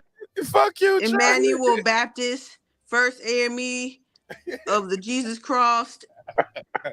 Yes. You will no longer walk on me temple or something. every week, but or every communion. But I never forget that one time I was there for that. That's when I started backsliding. Goddamn, like I was like, I'm done. That's when my mama decided we needed to go to white people churches because they was live over there. They get off on time, man. You can watch the game. I can watch some wrestling. Oh, nigga, I thought my pastor's the only nigga that talk. I hate that shit. So much, and I be under my breath, cussing like a motherfucker. 3:00, nigga. And then they'd be like, if you want to follow us, we're gonna go to the Right. church across town. Like, hell no. Yeah, and we going too, because we was on the church bus, so we had to go. Didn't want to go. That was our ride, nigga. We on the church bus, so we going. Damn, I'm hungry. As fuck, man. I gotta give it to my grandmother. When church was over, it was over. She ain't do no secondary church. We went home. Bro, we stand we did everything at church. Cause my mom in the kitchen, she in there making plates, cooking. She don't make cakes and shit. And yeah, I'm there all day. Hey, look, might go to a revival. Hey, look, Wednesday, Thursday, Friday, choir rehearsal, youth meeting on Saturday. Damn. Sunday, we back at the church again, bro. So Wednesday to Saturday, I might have went to church sometimes. But when my mama backslide, shit, the whole house backslid. You know what I'm saying? I won't volunteer and missing wrestling on Sunday. Right. You know, my grandmother would cook on Saturdays, but she didn't like doing nothing on Sundays. That's why after church we made a beeline and just went straight home. Straight home. We'd have curry. We'd have either curry goat, curry chicken, something waiting for us on the way home. So y'all got closer attachments to church. On the West, man, was none of my friends going to church. Maybe my brother up in that mother. I hated that shit. Now I got a lot of my homies don't know shit about church. Them niggas wasn't going there. Some niggas only went on Easter, which was funny to me. Yeah, when I got older, we got away from the church. My mother I definitely grew up in a very, very Christian household. I didn't even listen to secular music unless I was going up to Oakland on the weekends to my grandma's house where my sister lived. But like for the first 10, 12 years of my life, like I didn't even listen to secular music. But, that's the devil's music. What did you listen to? Oh man, check this out. Yeah. My brother, he was a musician, so I listened to all types of music, and I had vinyl Kiss albums. You know, Kiss albums are worth money now, and I had all of their stuff, man. And one day I'm listening to Kiss, one of the Kiss albums. My grandmother came in my room, came upstairs. I had to get in the room. She's like, "Baby, what is that you listening to?" I said, "Oh, that's Kiss, Granny." Baby, that's devil music. Scared the shit out of me. I threw all my Kiss albums away. Then I found out years later how much of albums was worth, man. I was like, no. Hey, no, but for real, my sister was a huge Prince fan, right? She loved Prince. And then one day she just stopped listening to Prince. And she said because everybody was telling her that if you played it backwards, it was saying, I am the devil, worship me. And everybody believed that. All the black people believed that shit. Right. I remember that. Shit. Hey, I'm not being scared. Did they ever make y'all do that shit where you got to sign something about you couldn't lose your virginity to marriage and it was a sin? Man, what? No. They're fucking everybody not signing that shit. Hey, Champion Heart, man. I tell you what happened with me, right? I had a bunch of comics, and then I went off to the army, and I told my grandmother and mom to, put them away from me. I came back, my stuff was under the deck. It was destroyed. And years later, I showed them there was a comic book guide of how much those comic books was worth. And she was like, well, I can't do it. I was so pissed about that. Well, you must have had like #1 issues and stuff like that. X-Men #1, Batman, a whole bunch of stuff. Just a bunch. The church just made everything a fucking sin. Like, man, that's Batman the devil, trash that. Batman of the devil. Everything. That's why I don't push my kids. My kids don't know nothing about religion. I don't push none of that shit on my kids. They don't know none of that shit. Hey, look, so when your kids christened or baptized or anything like that, Rich? They don't go to church. Baptized to see him. Man, my daughter went to church for the first time like 2 weeks ago. What happened? Shit, I ain't going, nigga. Right? Hey, look, nigga, I ain't going. I was up talking to y'all all night. I slept in on Sunday. I was talking in the morning. My wife didn't go neither. She slept in too. She went with grandma. She went with grandmother. They granny don't even go to church. I don't think my kids know who Jesus is. Like they don't know. Oh man. It has changed a lot. The white churches were fun, man. They'd have vacation revival, vacation, Bible vacation or whatever in the summertime, and you go on little trips and shit. No, I used to keep me a girlfriend at anybody's vacation Bible school I went to, man. I kept me a girl. Hey, look, I got me a girlfriend in less than a week, man. Imagine how dope I was, yo. Less than a week, I got me a girlfriend, and we break up at the end of the week. Play it. You know what I'm saying? That's my girlfriend. I pull up coming to my grandma's house. Me and Jessie, she my girlfriend again. But one year I pulled up and she had a boyfriend. I was like, "You funky bitch." It was another little that been coming to church. I show up. I'm like, "What's up, Jess? Hey, I can't sit with you. I'm sitting over here with Brandon or some shit like that, or Braden or some weirdo nigga." How old were you then? Shit, I might have been like 17, 18. Man, I had one of the worst heartbreaks when I was 17. I was 17, man. I was a kid, Hey, man. I was that shit. Hey, them heartbreaks be a motherfucker. I used to Yeah, laugh. man. That's why y'all all fucked up to this day. And there you go. And there you go. After heart broke, man. Y'all can't let it go. What happened? Man, I pulled up. You better let it go. Champion Heart was in that girl. Why you stole my song? Foodie, you stole my song. I pulled up to who I thought she was my girl. I pulled up and she's going in with this cat, and I get out the car and I'm like standing there looking, and she's like, "I'm gonna call you. I'm gonna call you." I said, "You gonna call me?" She said, "Yeah, I'm gonna call you." Oh, you watching? No. Man, I'm driving home. I'm crying. I'm crying so bad I gotta pull over. Better let it go. Hey, you took Champion Heart. I know you ain't take her back after that shit. Yes, she did. It was over, man. No, Champion Heart. Mine was worse, right? Because I broke my foot in June, so I spent my whole summer in a cast, right? Then I finally got healed up, and I hopped my ass over there to her house, and she lived in Inglewood, New Jersey, and I'm in the Bronx, so I had to take a train, a bus, and all that, right? Yeah. I get to her house. There's this light-skinned dude sitting in front of her house. So I'm like, "How you doing?" And then the father come out, and then he greet us and said that she'll be right out. And he asked me why I'm here. Oh, I said, "Well, I'm here to see my girlfriend." He said, "Me too." And then she comes out. And she's like, "Oh yeah, this is my boyfriend." I'm like, "What?" Come to find out, that dude was my first cousin. His name was Carlos Graham. Carlos Graham. True story. His name was Carlos Graham. Yeah, because we started talking. Then I called my auntie. I called my auntie, and she verified who he was. She verified who that boy was. No, but the bad thing is that he actually gave me a ride back to the Bronx. Yeah, it's me, her, and him sitting in the car. Was you sitting in the middle? I was sitting up front talking to him, and she was sitting in the back like, "I don't believe this shit." That made you sit in the middle, huh? I was up front with him.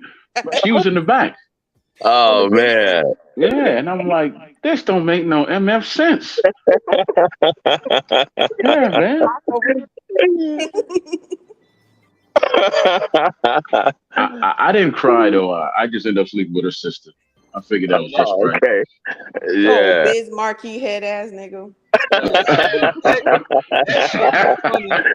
shit be funny when I watch young motherfuckers get their heart broke, man. Yeah, man. No, it's not. No, it's not, Reggie. Sometimes this shit dangerous. Them young motherfuckers don't know how to take that shit. Yeah. For real, man. That is not funny because that happened to my son. Yeah, no, that was saying I laugh at that shit, but you gotta be cautious because some of them young niggas be like, some of them young niggas go over the extremes. They can't handle it. Yeah. A man get his heart broken one time and he ready to kill everybody.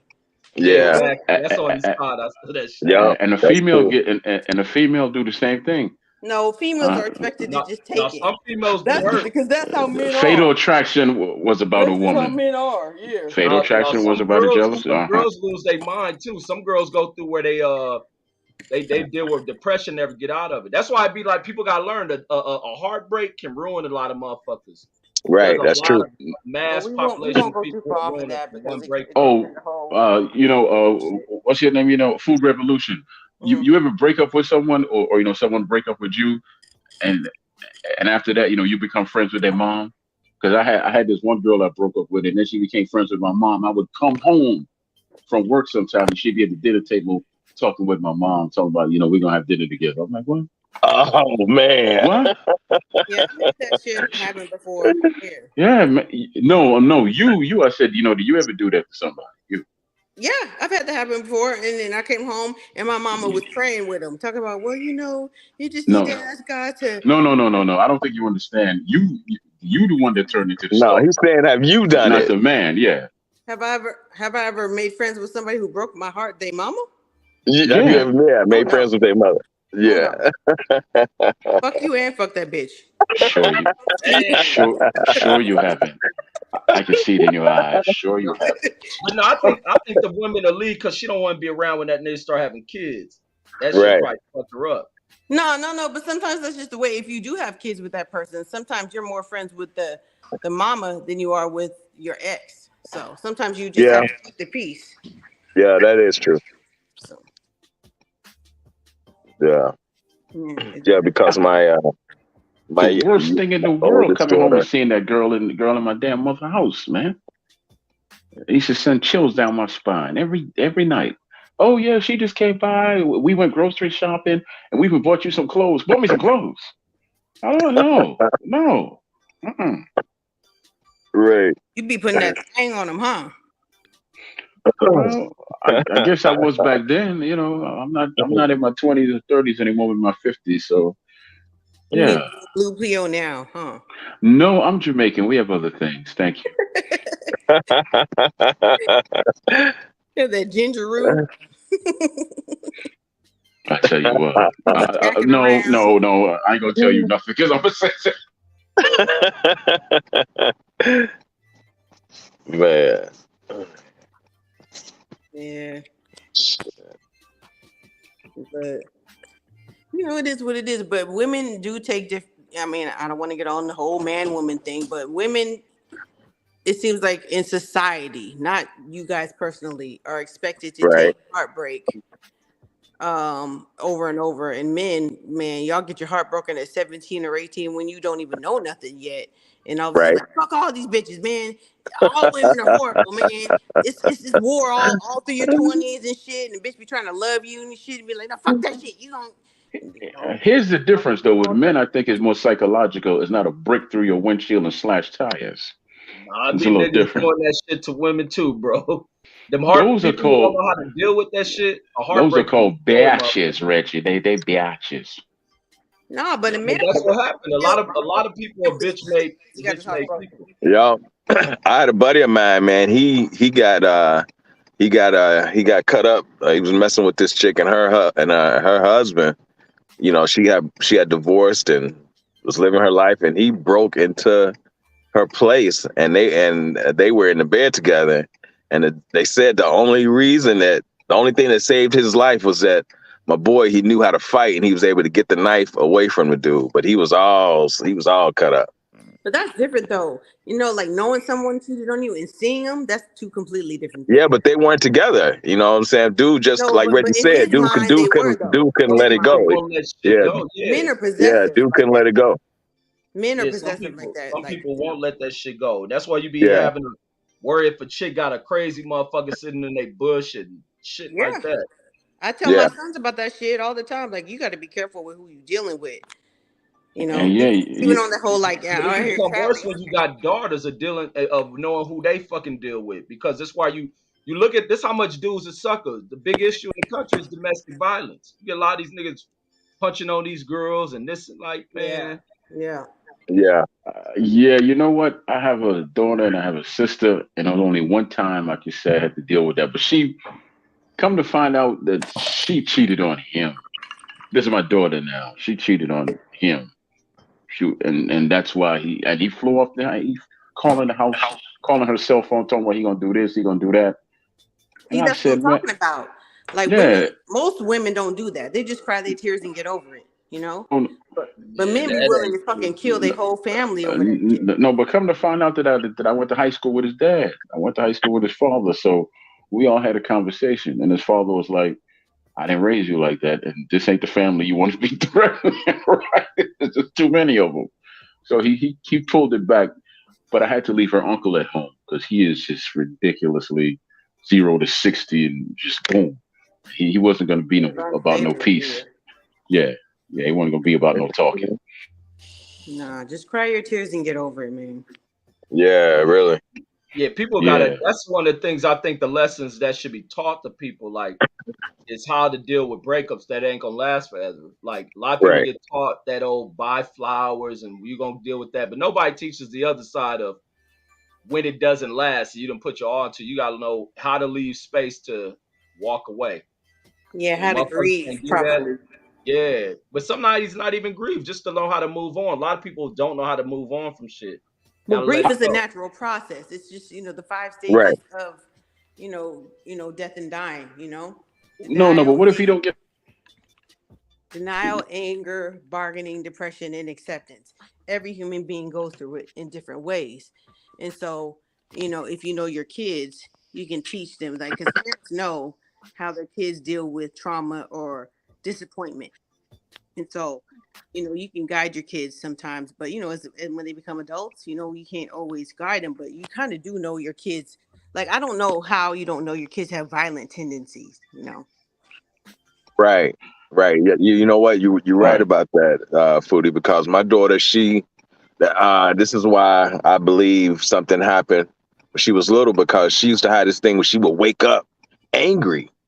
She would, had this really bad attitude. And I was like, what is going on with that? She's addressed it now, but for the longest, she would wake up like that. And, like I said, I believe something happened to her because her mom used to let her spend the night over her little friend's house all the time. She was always spending the night over one of her little friend's house. And I would get on her mother about that, Yes. Could be, or it could just be just a chemical imbalance, But see, she doesn't, she's not doing it anymore because, we talked about it, and I was like, why do you wake up mad like that? What's going on? What happened? You know what I'm saying? Why do you wake up mad like that all the time? And she always would have this attitude. And that's what parents are for. Sometimes kids hide that shit. Like high school kids hide that from their parents. Yeah, I got a question for y'all. Y'all ever break up with someone but you never really had a chance to heal because that person would always want to have sex and all that after the breakup, and then they treat you like shit afterwards? Oh, of course. Most people have gone through that. Yeah, that was terrible. I mean, it was good. It was a good. Of course, it was some good, but it was psychologically terrible. It was like right. You learn, after those type of experiences, you learn your limitations and your boundaries. Because a couple of times I wanted to see if she could fly because I wanted to throw her ass out the window, but I knew I couldn't. Fly. But you are a willing participant, you know what I'm saying? Right, exactly, yo. Yeah, it was like the greatest high, and then they would bring you down, talking about, I'm gonna go be with my real man now. Right, because you think you're getting back together, but that's not what it is. But see, that's how most women think. And I'm not trying to emasculate you at all because you're a human being like me.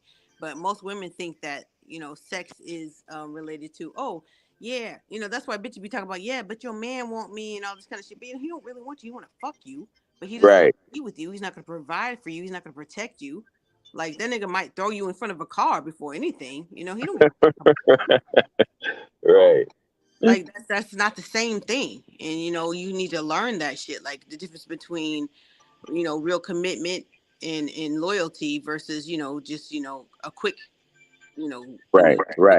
But but that goes both ways. Women do the same thing to guys. That goes both ways. Well, that's what I'm saying. Like, you guys are human beings like me. So I'm just saying, but women are more emotional. And right. That's true. Women are more emotional. Men are more detached when it comes to a lot of things as far as, human nature. And, it boils down to biology. You guys are, taught to, not taught, but just biology, just hit and move so that you can procreate, populate the earth. You know what I'm saying? And in a lot of society, people forget that society is faster than biology, you know, and biology says hit and move, stick and move, stick and move, stick and move, so that you can populate the earth, even though we don't need to do that anymore. Right. But society says that's not right, and religion says that's not right. And you know, as you get older and your hormones start to drop, you start to realize, oh man, that's not. So that's why I tell like a lot of young girls, if you are looking for commitment, don't look for a young man to be committed to. Look for an older man to be committed to, because he gets it. He's been through some things. You know, his little testosterone levels have dropped. He's not in that whole stick and move Right. That's true. That's life true. anymore. But I think people should be open to. I mean, you just don't think that everything's just going to end in a fairy tale romance, like you're going to die together. That's why I think people have to learn how to prepare themselves for these things. I think in the early phases, you have to experience shit. You have to be mindful that maybe this relationship may last a year or two. Some people go into where they be, you know, sweethearts for the rest of their lives, but a lot of people gotta learn. Like, I just think it has to be taught, and people have to be prepared for it. Like, and it shouldn't be that you're searching for the right or proper person, because it's not going to always work like that. Like, you find two people that total opposites of everything about People what grow they apart. come as a Yeah. reference. People Yeah, grow I apart. prefer this, and that may never be the person that works for you. Well, that's what I Right. told my sons. Is like, I'm sorry, I didn't mean to cut you off. It's like my sons are 22 and 24, and I said, yeah, you might be with your girlfriend right now, but don't get married before you're 30, because if you're going to get married now, you can get married later. You know what I'm saying? Like, what's the rush? If you're going to be with that person, you're going to be with that person. You're looking for a lifetime commitment, then you don't need to get married right now. You can wait wait it out and see if it's really going to, you know, be the real thing. And, you know, if you don't, then you don't have no kids together. You didn't get married, no harm, no foul. You guys just went your separate ways. But some people do make it and some people don't. But don't get into no commitments, like I said, as far as like having children and getting married early, because you don't know who you're going to be next year when you're 22, 23, 24, until you're 25, 26, 27. Then you have a little bit more of a concrete mindset. You know who you are, you know your expectations and your boundaries better. Right. You know what? I think what happens is we don't understand that when you cross paths with certain individuals, that individual is there for that moment. I think we as humans, we mess up and we don't understand that some people are in your life for a moment and some people are in your life for a lifetime. And we get it confused, and we make the mistake of keeping that person in our life that's supposed to only be there for that moment. We make the mistake of keeping them there for a lifetime, and not just understand that moment. You know what I'm saying? Absolutely. And then it turns into pure shit in the long run. Yeah. Right. Exactly. Mm-hmm. Because you chose the wrong person at the wrong time. And sometimes people get No, back but you together. know what's so funny? It's times when your soul tells you to run, but you stay for whatever reason, and then you pay for not running. You know that? Mostly Yeah. you got that physical connection way too soon, you know, that whole sex thing, you know. Yeah, but your soul is screaming like run away, but you stay and then you pay for it. You damn sure pay for it. Yeah, the sex is what makes the motherfucker do that foolish shit. But sometimes, like you say, you got to be control of your head down at the bottom and shit, and knowing when some shit ain't right. But a lot of people do that. I think throughout this, not even just this country, but throughout the world, a lot of people hold on to shit that's no longer there. Like love is no longer there. And I think some people, like you were saying, you tell your son, some people rush into commitments, especially with marriages and shit. Yeah. People run right into that shit way too quick. Be married after a few months, married within a year, because the excitement is there. I think really it's the hormonal factors that play a part. Yeah. Like when people express as love is no more than an emotion and shit. It's a chemical. At some point, yeah, you got to find out down the line if that shit still exists. Right. Can you still feel that same affection when it moves beyond it just being sexual and shit? I taught my sons, like, you don't know who a person is until you've seen how they react when they're angry. Absolutely. That's true. Absolutely. All the inhibitions go out the window. That's true. And you have to listen to what they say when they're angry too, because they're telling you the truth. Yep, you Yeah. never know who a person is until you see how they react when they're angry. Mm-hmm. Until you see how they react when they're angry. Yeah, because I had one young lady who was in a long time relationship. We're about 5 years deep. We got the argument about something, and she brought up some of the stuff I told her about my sons, and I'm like, hold on. I told you that in private. And why are you bringing it up in this argument? Well, X, Y, Z, and X, Y. And I didn't realize at the time I was hitting my hand on her counter, and her counter cracked. And she's like, calm down. I'm like, I am calm. But I was so fucking angry. And I just had to leave. And I haven't spoken to her since, even though she calls me. But I just find that to be a violation of trust. I find that to be a violation of trust. You don't do that. If I tell you something in private and you see me at my weakest, then you don't use that as a weapon against me. I'm never gonna let that go. Right, and that's where a relationship real go fucked up when so like you say, you see what a person says in the argument is the minute you do that and then it affects communication, that relationship is destroyed. Like that's one of the biggest detriments to a relationship is when you do something to hurt a motherfucker to where you can no longer communicate shit. Especially, relationships supposed to be about sharing intimate information, like shit you want to share with other people. Well, you can't do that with a motherfucker you sleeping with. That's when it's bound for the separating shit. Yeah, that's why you have to have the uncomfortable conversations at the very beginning when you're first getting to know somebody. You need to lay out your deal breakers, and then people don't want to do that because they're just so caught up in the emotion of, oh, this feels so good and it's going to feel like this forever. But when you become an adult and you realize this shit is not, this feeling, this euphoric feeling isn't going to last forever. And we need to build a plan as to what we're going to do when it doesn't feel like this anymore. How are we going to are we in this for the long haul, or are we in this for the short term? But people don't really want to do that because you just want to stay in the moment. And certain things, yeah, you should stay in the moment. But certain things also, if you're really, marriage minded or long term minded, you really need to talk about, your weaknesses. And you can't do that if you don't know your own self and your flaws and the things that didn't work in previous relationships and what your part was in those things not working. Not just blaming the other person, but also saying, I could have done this better. Where's Mark? You fell asleep? Yeah, I think he went to sleep. He's in the chat. Oh, is he? But I guess he's ready to go to sleep. Yeah. Hey, it was good talking to y'all. Let me get back on this road, man. Yeah, be careful out there. I think are you on IG, champion, or where did I see your video? I'm on IG. Yeah, you were cooking, and it starts off with you doing some martial arts or something in the ring, and blah blah blah. Okay. Yeah, yep, that's me cooking with the champ. Yep. Challenge, baby. Everybody say they can cook. I want challenge them, baby. On the challenge them. So yeah. So one of these days, man, we'll catch up, and I'll challenge you, right, man? You pull your truck over and pull out one of them grills or stove or something. It's on, baby. It's on. That'll work. That'll work. Let's make it happen. All right. Salute to y'all, man. Y'all have a good one, man. I get with y'all. Oh, for sure. All right, man. Where you at, Richard? You sleeping too?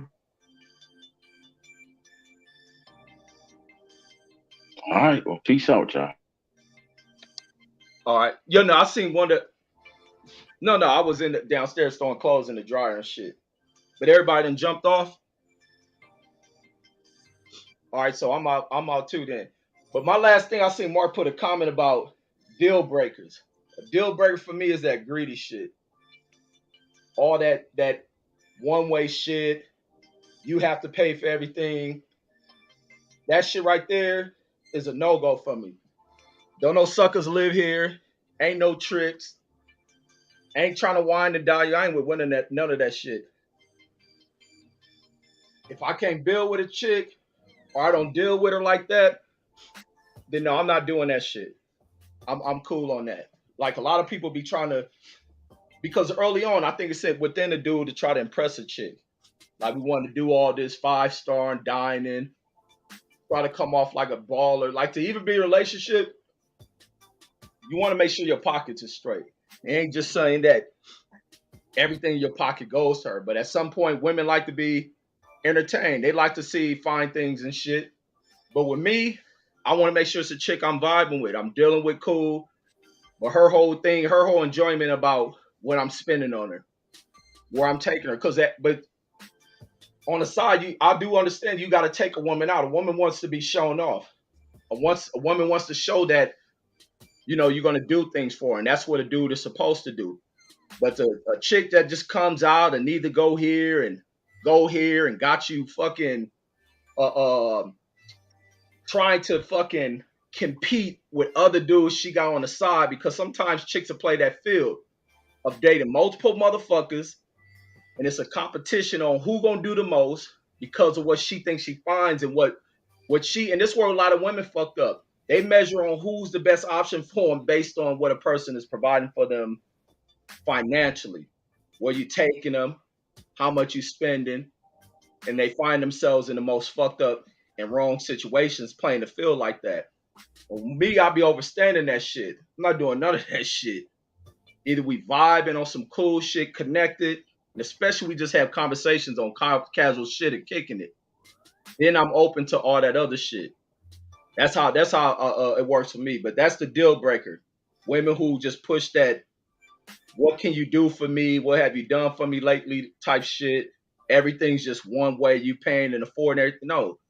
If we go out, I want a chick that's just willing. If we gonna dine somewhere, I like chicks that will just pull out their shit, because I fucked with chicks like that will pay for that shit. And I'm impressed by that. And therefore I'm like, oh, I can take care of everything else after that shit. Or maybe we go somewhere else and she's still opening that wallet, pulling out her credit card. Ain't on none of that golden shit. And I think a lot of chicks have moved in the wrong direction.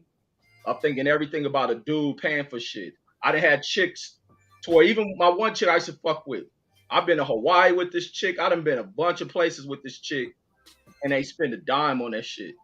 And I fuck with her, but she had fucked up ways. That's the reason why it didn't work, but I'm still cool with her. But that's the thing. I think a lot of dudes have opened the world. It's a lot of suckers out here. It's a lot of motherfuckers spending wasteful fucking money trying to overimpress a chick. And when you got a chick that's up on that shit,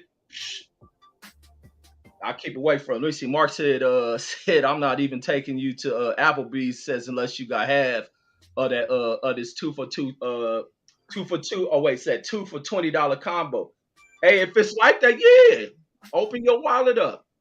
This ain't, man, fuck all that shit, because all it's gonna do is get better from here. I don't want no chick that is all about, because like I say, when you dealing with chicks, a lot of times chicks is playing these fields out here. It's a lot of other motherfuckers you compete. I'm like, I ain't in competition for shit. Either you gonna choose up, we fuck with each other, we gonna move from there. Like, we gonna vibe. I want a chick that I vibe with. That's what it's about. Not about what I'm spending on you. We gotta vibe, because it comes to the point where some chicks who play that feel like that, once a motherfucker busts his nut, his feelings for you change. And that's the same thing. I want to make sure it's a chick that after I done bust my nut, now I no longer want to fucking deal with you. I want to distance myself from you. You may become irritating. I'm like, I done fuck. But when you get a chick that you vibe with, and it's all about a vibe, it ain't just you trying to get in her jaws every time. She may have fire, you want to get into it, but you leave her there. I used to have this shit, and this is what I learned from my experiences of fucking with so many chicks and how I deal with them. There be certain chicks that I fuck, bust, get multiple rounds, and then I don't want them there. And I'll be like, and when they don't get that, they should leave. They be trying to spend the night. I used to get on my phone and call the homies. Walk in the kitchen, hey, call me in 5 minutes and act like some shit just went down and we got to roll. I do shit like that just to get them away.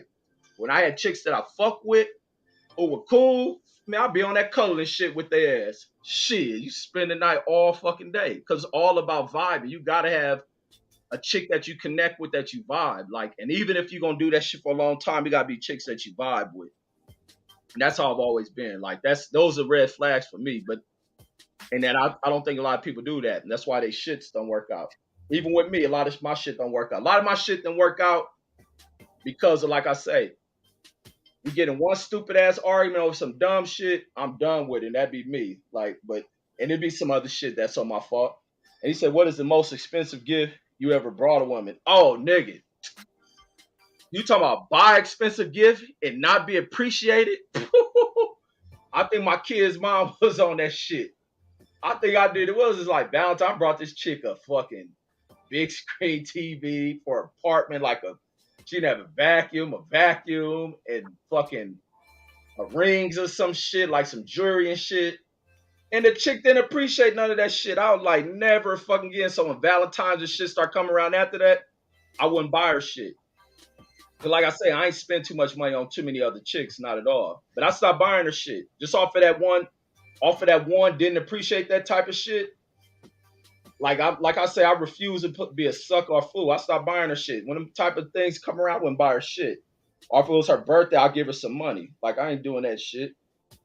Like I say, I'm different than a lot of motherfuckers, man. I keep shit funky than a motherfucker. Like you don't either be appreciative or you ain't. Because I know a lot of the chicks that we come across, they have been ruined by other shits. Like either their mothers have ruined them with certain gold diggish type ways or diva-esque type ways and shit, and they have been ruined by it. And it's all about what you can afford for them. I'll be like, fuck that. And he says, what did she do or say to make you feel like she did not appreciate it? Oh, saying that one of the things I brought it for myself type shit. She didn't ask for that type thing. I didn't ask you to buy me this and some stupid shit like that. Like, I like, okay, well, did it this time, that's gonna be the last time I buy some of that shit. But even a lot of shit, and I don't require a chick to do nothing for me like that. Like even when I had that chick used to buy me shit, which was cool, and I fuck with that. Should have been a chick I really should have fucked with like that. But I was a little thrown off by how that chick used to always try to buy shit for me because I thought it was something else that came with it. And I was younger too. I was younger and shit. But she'll just be on some slick shit like, well, what size you wear? Whoop whoop or this and that shit. I'll be like, nah, man, this shit be coming out with loads of fucking clothes for me and shit, shoes and shit. I'm like, what the fuck? But she was just digging me. Even when we go out, she be on some pay Dutch type shit and she'll pay for the shit or we go half or it was never about, because she didn't want to come off as that type of chick. She was both her parents around her. I don't know if they taught her that shit.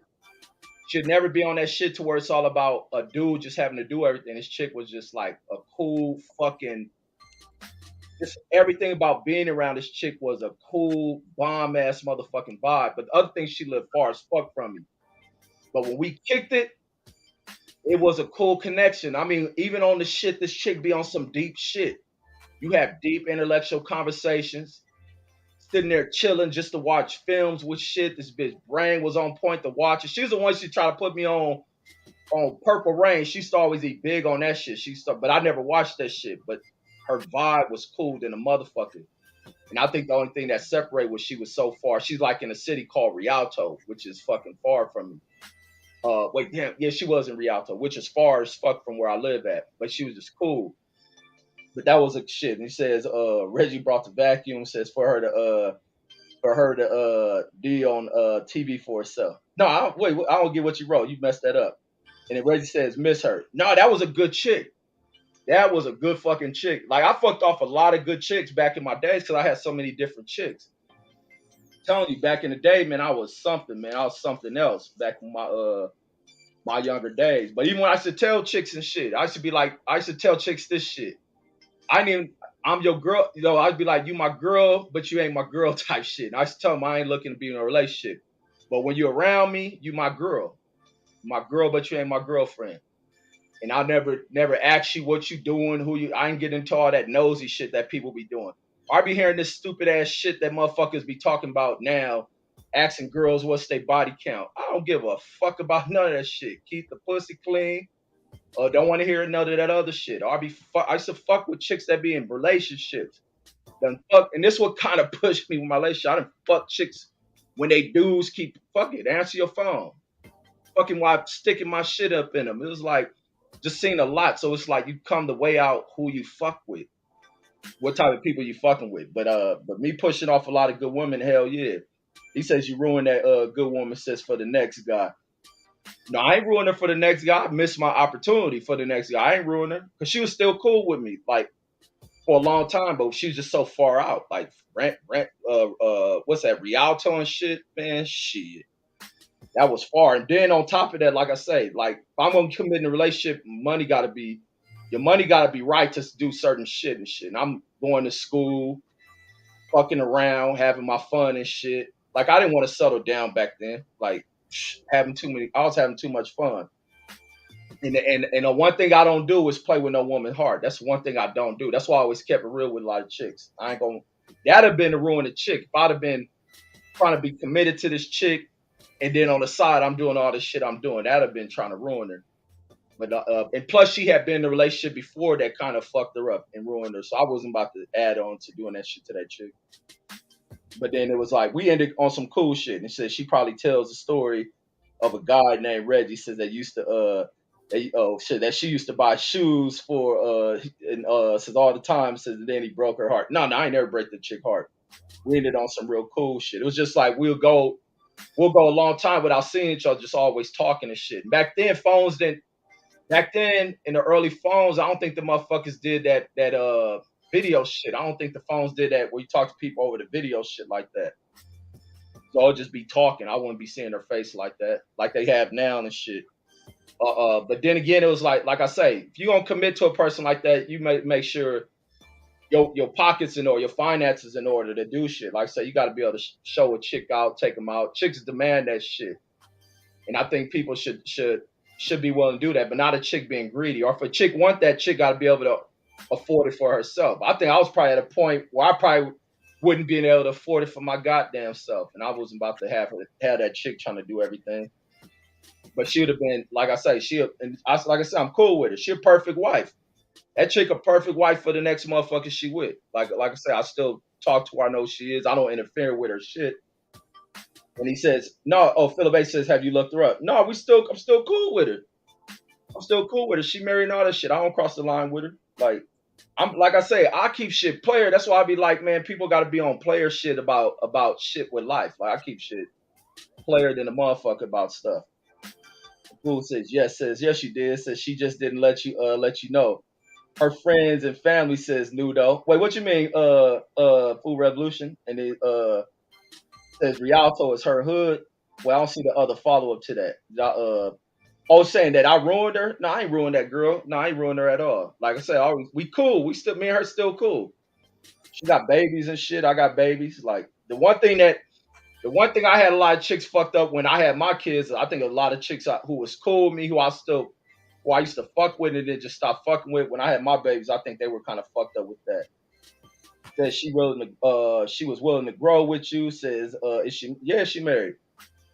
Yeah, she married, and I'm still cool with her. Like I say, shit. For that, like I say, for the time I was around, please, man, I wasn't. Like I say, I was out here chicken hawking. I'm talking about. That's why I got so many stories about these chicks and shit.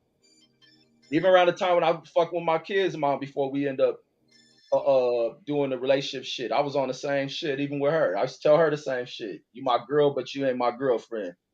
When you're around me, you my girl, but you ain't my girl. Because a lot of chicks had feelings for me, but it was like I wasn't on that selling down shit. I had too much. I was doing way too much and having fun doing that shit.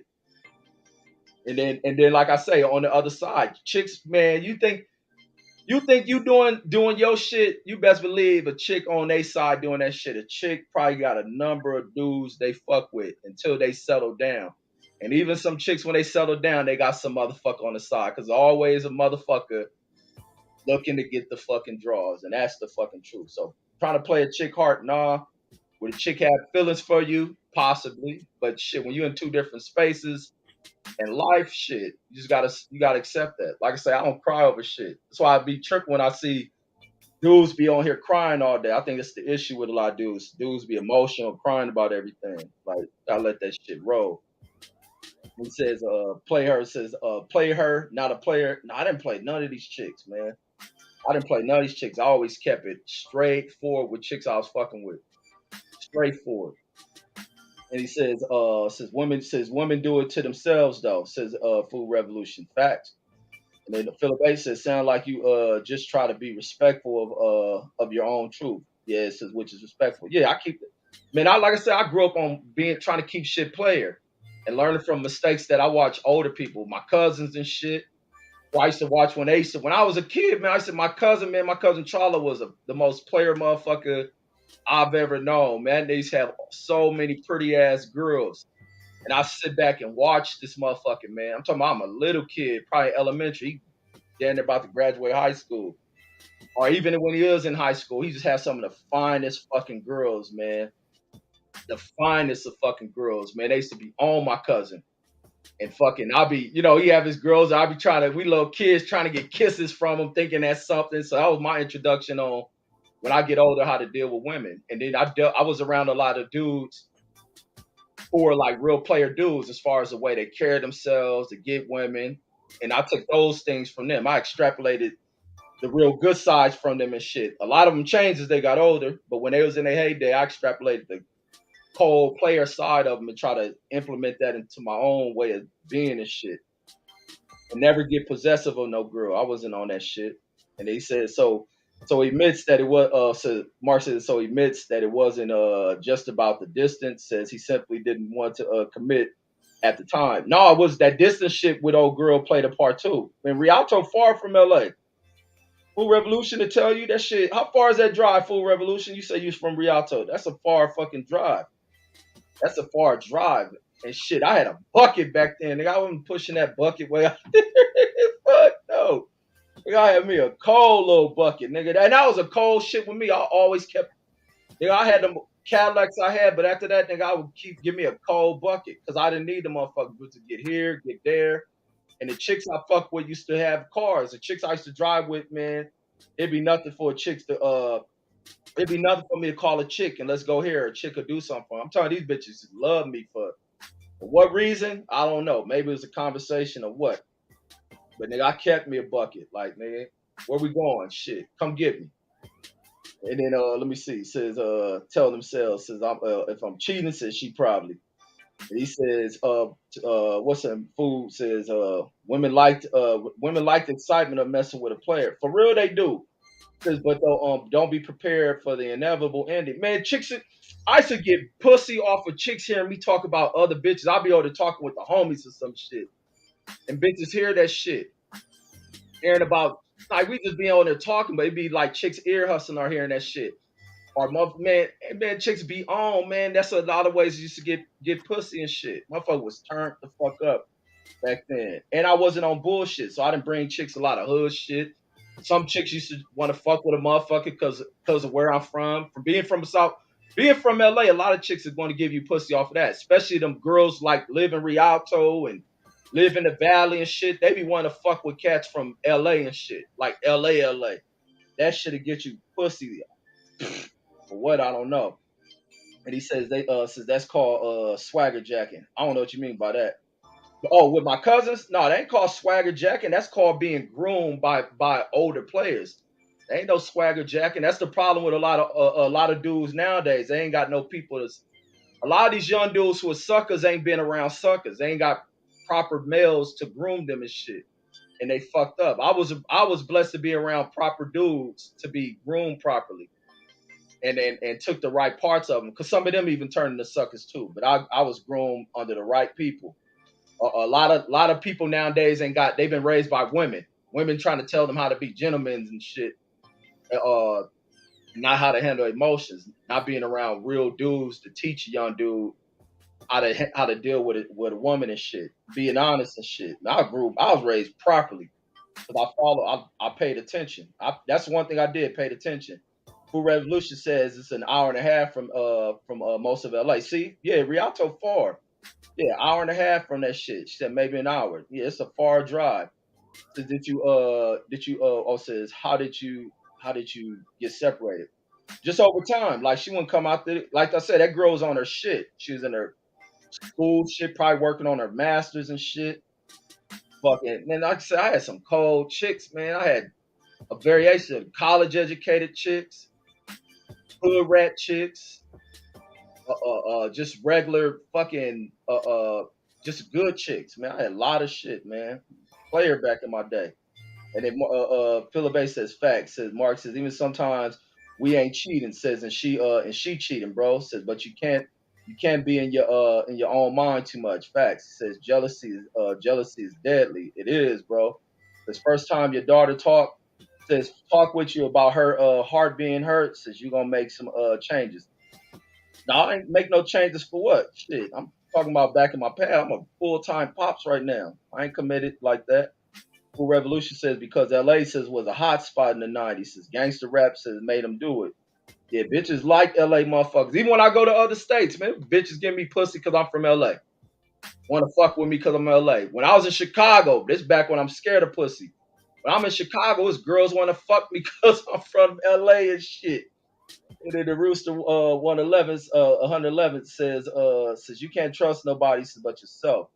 And sometimes you can't even trust yourself, man. That's some old shit OGs to always tell me. And then Philip A says, young player says turn to old tricks. Yeah, that's what happened to a lot of cats I looked up to. A lot of them turned into being suckers as they got older, or got some or got with a chick that put some good fire pussy on them. Man, I watched player they just turned into straight up tricks. And I remember people used to always tell me, man, the first time you deal with getting your heart broke, young man, it's gonna hurt you. I tell man, no, it ain't. And until this day, that shit ain't happened. I hope it never happened because I didn't watch how niggas get when they get their heart broke, nigga. I watched the homie brother, nigga. I was clown. Like I said, I used to laugh at niggas when they act with that heartbroken shit. Hopefully, I don't get my karma for doing that shit. But the homie, he my homie too. But me and his older brother grew up. But he was fucking with this girl because me and him worked at FedEx together and shit. He fucking with this little red chick come up in there. He all on this bitch doing everything, man. I mean, he on her fucking ass, just in love with her. And taking her here, he whining and dining her and all this other shit. This one fool has a fucking function at his uncle owned a fucking like penthouse or some shit in Marina Del Rey. And this Marina Del Rey on some like fly player rich ass shit with a lot of fucking high rise off the fucking, it's like a dock, it's like water near that shit where yachts and shit is at. So his uncle who was he had an uncle who was rich, but he out of town, so he over at the fucking goddamn got this penthouse for the weekend and shit. He bring a couple of cats over there. He bring old boy girl in there. Man, them niggas run a train on this nigga bitch. This nigga find out.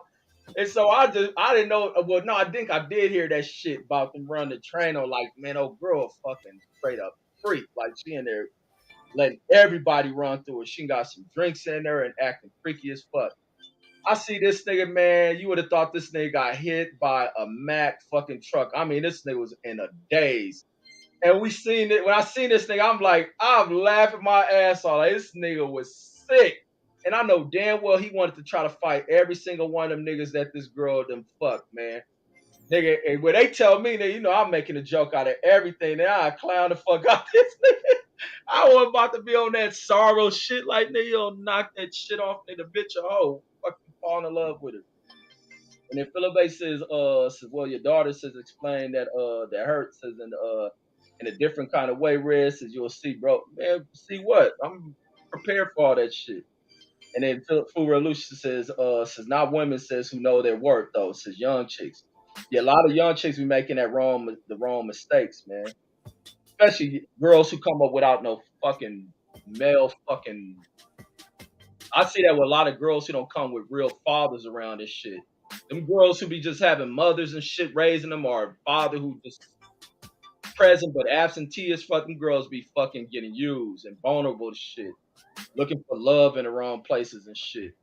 They got a hug. I hug my daughter. I talk to my daughter. Shit. If that shit don't work, she make the mistake. She gotta learn from it. And he says ain't nothing like heartbreak. Says man, says woo shit. And then I seen people go through this, and I know how to deal with it. Full Revolution says once you go to therapy. And then she said Philip says I didn't go through therapy. Says just kept it pushing. And then she said, yeah, Marina Del Rey, you gotta have bread in that shit, man. That girl was the homie girl went to that Marina Del Rey fucking penthouse that nigga uncle had, man. That girl eyes turned wide, man. She was fucking everybody up in that mug. Like that nigga is fool, man. Philip A says that shit ain't funny, homie. Man, that shit funny as fuck. If you act like a sucker and you hurt You butt hard over your girl being a hoe. I'm laughing at you. They ain't about to be. Oh man, man, that's wrong, man. You know you be like that, but then you know the girl got hoe tendencies and shit. Girl got hoe tendencies and you holding on, man. Shit, that shit about to be funny as fuck to me. The hell, because I think some people was even telling them about this chick, but I used to kind of see it by the way this chick be looking at motherfuckers from the distance and shit. And that shit happened, man. Hearing that shit, I'm talking about it was like 4 or 5 motherfuckers that ran through that chick, 4 or 5 of them, and that nigga had to still work with. I mean, the homie was sick, nigga. That nigga was sick. You know how they somebody nigga get hit by a Mack truck and get up? That's that nigga, man. That shit was funny, man. Cool Revolution says, sucker for love, baby. Woo! Ain't that the truth? That's the truth. It's a lot of motherfuckers that are suckers for motherfucking love. And I mean, this nigga was wine and dining this chick. Wine and dining that chick. And I used to try to show these niggas when I used to have shit at my house, like, man, look how easy it is to run through these chicks. And there was one time we went to Yo. Yo, Reg. Yeah. Oh, you gone? I don't even hear him. No, I'm here. Can you hear me? Can you hear me? Can you hear me? Oh, there we go. Yeah, I can hear you. Hey, man, I agree with you, bro. Man, when something like that happened to somebody, man, you could probably got a half a day, maybe the full day of me saying, man, that's fucked up, man. I'm sorry you went through that. But day 2, nigga, man, you better be able to laugh that shit off. And I'm gonna be the one that's helping you laugh it off, but I'm not gonna be doing that. Oh, that's fucked up, man. That's for all that's excuse me. All that's gonna do is make the motherfucker want to kill everybody at the job and shit, you know? Yeah, like, that's how that nigga was turning, bro. Move on, find you another bitch, laugh this shit off. We'll be talking about, man, she a hoe anyway. And that's it. You know what I'm saying? But I'm not gonna be like, man, that's fucked up, man. Man, she broke your heart, man. You gave that girl everything, man. Yo, you did this. Remember when you took her to Jamaica, man?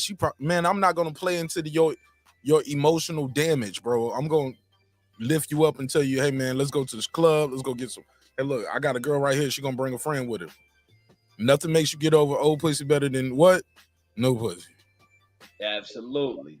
But the homie, that same homie, he making bad decisions with women, dude. And even after that, he run into another bitch that fucked him over. I mean, this nigga just, like I say, he's a sucker. Yeah, Mark.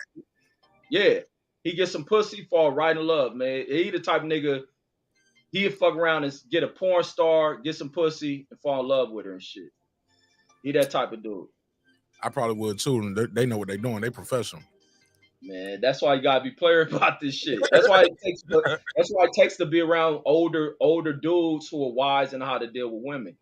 Like, even I remember the homie, the one I seen with the homie where he even married this chick, but she was another chick who was just foul. You seen her early on. Like I tell the homie in the army and shit. Well, I used to see when he used to come, we used to be in the homie room and he'd bring his girl over. One day come to the room before he go into the about to head out to the movies with this chick. But even their whole relationship, their whole get down was fucked up because he was fucking with her friend and shit. And then he ended up seeing this chick where she brought this chick to the club one day. He see her, she on him. So now she backstabbing her homegirl to get with the homie, and the homie fucking her on the side. They about to fight over the homie. The homie think he a player. He had chicks back in the day too. He had different chicks, but he think he a player to make these chicks fight over. So the girl he ended up marrying the same chick too. So he ended up making this girl fight her homegirl over him. And the girl he was originally fucked with didn't want to fight her friend. She's like, fuck it, you can have this nigga type shit. So I'm like, so this nigga end up with this chick. So one day he come, like I said, we over at the homie room playing. We playing Madden. It's like this is either 99 Madden or it's 2000 Madden. It's one of them two. And so I'm in there picking my play. And the homie walked through like, all right, because he always like to show the chick off. So he always introduced her to the homie Mosley, who had the fucking phone. Mosley used to have a phone. Mosley was scandalous with his phone because he done fuck a couple of niggas bitches where he done got cool with him, be calling them back after he done called them and shit. So that's what he would end up doing. He was in there playing old Secret Admirer shit when it come out. But so Martin will always introduce her to Mosley as a fuck. I can say this nigga's name. introduced her to the homie as his cousin. So fucking when also I like I say, I'm looking down at the, you know, you gotta pick your play. I'm looking back at the TV trying to see what play I'm about to pick. And so when he walking towards the door, old girl behind him, she turned around and I see, you know how the bitch do the little thing like they licking pussy with their tongue. I see her doing that shit through my peripheral. And I play this shit off because I see her doing this shit. And so when they walk out, I hear the door close, let them get a few feet away. I pause again like, nigga, what the fuck going on with y'all, nigga? He like, oh, no, nigga. He laughing and shit. He like, nah, that's my cousin girl, like saying some funny shit like that. I say, nah, nigga, some shit going down with y'all. So one day these niggas in a motor pool. And this nigga make a fucking You told this story before. I just remember you. I think you did. Yeah, I told this shit. And they make a bet, nigga, about he couldn't fuck his girl because he think the girl loyal to him. And it was strange, like around this time, the homie ain't going to the club with us. He one day playing like he's sick.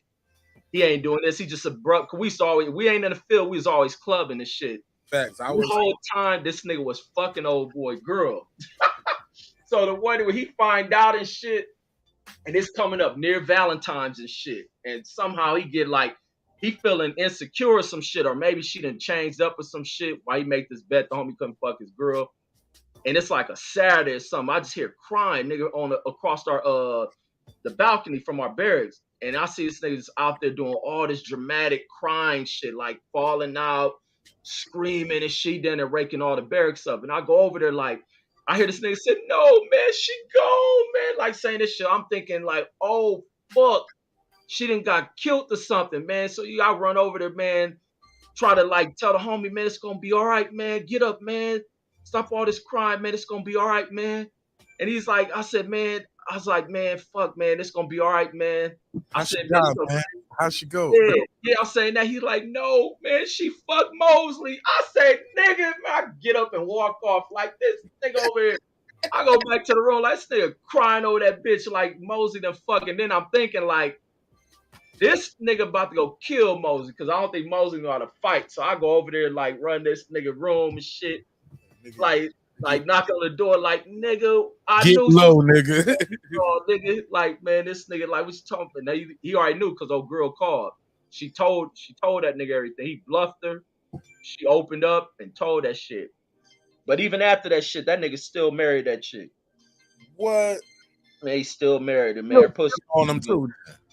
She cheating and she's still cheating on him. Man, yeah, man, the homie was telling me after the shit. So when they get married, now the homie, like I said, the same homie I talked about had a kid by another girl, one of the homies cracking used to use his phone to call. He ended up doing that same. He was fucking his chick. That's his first kid, girl. Mosey was scandalous, nigga. I'll be on the show one day. He probably fucked one of your hoes too, nigga. I don't give a fuck, nigga. I'll keep shit playing, nigga. One day. Get that nigga on the show one day. Tell the story. Man, he probably won't even talk because that nigga married and shit. I'll try to get him on there, nigga. I'll get him on. Yeah, he put a fake name on the screen. He ain't got a cam up. I want to hear the story, nigga. Man, that nigga crazy. But that nigga like, nigga, your wife don't watch my YouTube show. You can say whatever you want to. You free. Man, that nigga was telling me, nigga, when he used to go back to fucking Fort Hood, nigga, he was still fucking his chick. And even this chick now, man, she even like cause she ain't with the homie no more. The homie gone. The homie done got killed and shit. But even in her own marriage, man, she be like, cause she come out here, she be like, oh, I can't help it. She cheating. She be cheating on her husband and shit. But getting caught, the nigga stay with her. Like she just wild shit free. And she know that shit. Man, that's the shit. Like she a chick who pretty, she fine, but nigga, she ain't, like they say, she ain't the kind you bring home to mama. She got a habit. She'll fucking see a motherfucker. She one of them people that don't turn into commitment. She ain't gonna be loyal. Like she have her attractions with people. You may be there for the your bigger benefit to her and shit, but she gonna fuck around and shit. Mm-hmm. Hey, look, her job is to rob the bank. Your job is to catch her. Exactly. That's what niggas doing. It was one time she was calling me, man. She thought this nigga was gonna kill her because she was doing fucked up shit. Like it was a lot of army. I say, man, some army chicks, some army wives be fucked up, but she was like spending a bunch of the nigga money when he over in Iraq and all this shit. Yep, stacking money up. She was chilling and shit. And the whole time her dude was overseas. Yeah, and she up there tricking on some other nigga. Got a place out here, man. Can you talk to him? Can you talk to your boy? Because the nigga probably would have killed her. Because that was around the time a lot of them army cats were returning from the wars and killing their chicks. Yeah, like they gonna kill your ass. You doing this? You know, a lot of these chicks don't be appreciating what niggas be doing and shit. Like nigga way overseas dodging bullets and shit. You over here living the easy life. You ain't gotta pay for shit. Everything free for your ass, and you just blowing. This nigga thought he's coming home to, money stacked up. Like, just doing that shit. And I was like, I told her, like, shit, he ought to kill your fucking ass, but I'll talk to the nigga. Nah, he ain't got to kill her. He ain't ought to kill her, but damn, man, they should have protections for soldiers for shit like that. You know, on the real, but they don't. Man, I had another homie, man. This bitch took all the homie shit.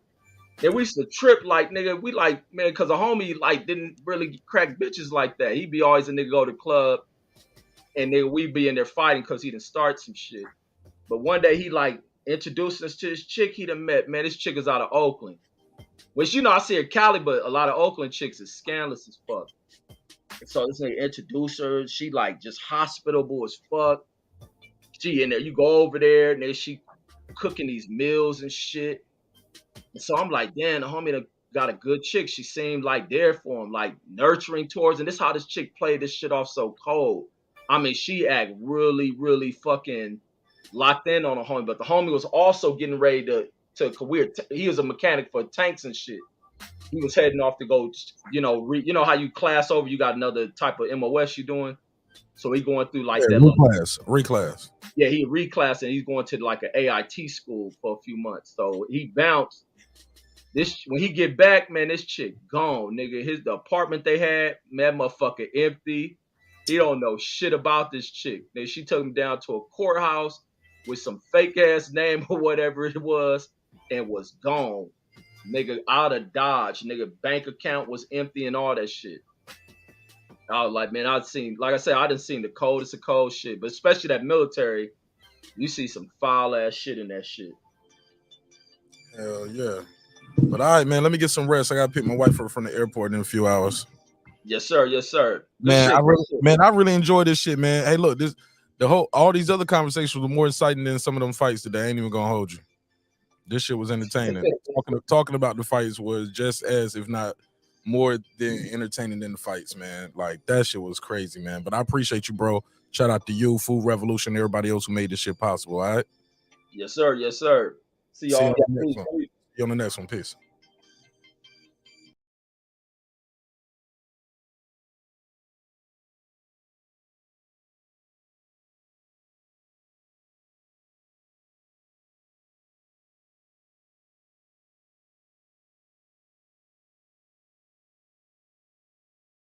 The hell am I doing? Shit, I can't just leave like that. I gotta run the outro. My bad.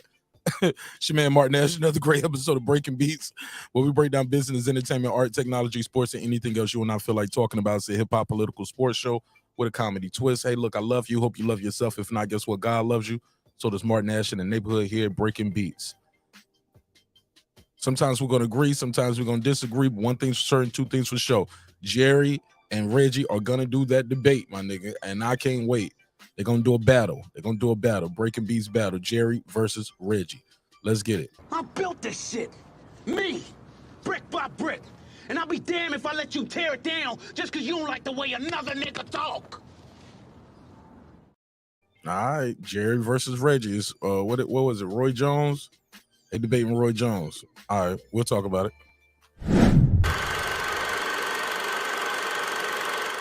This that squad sound.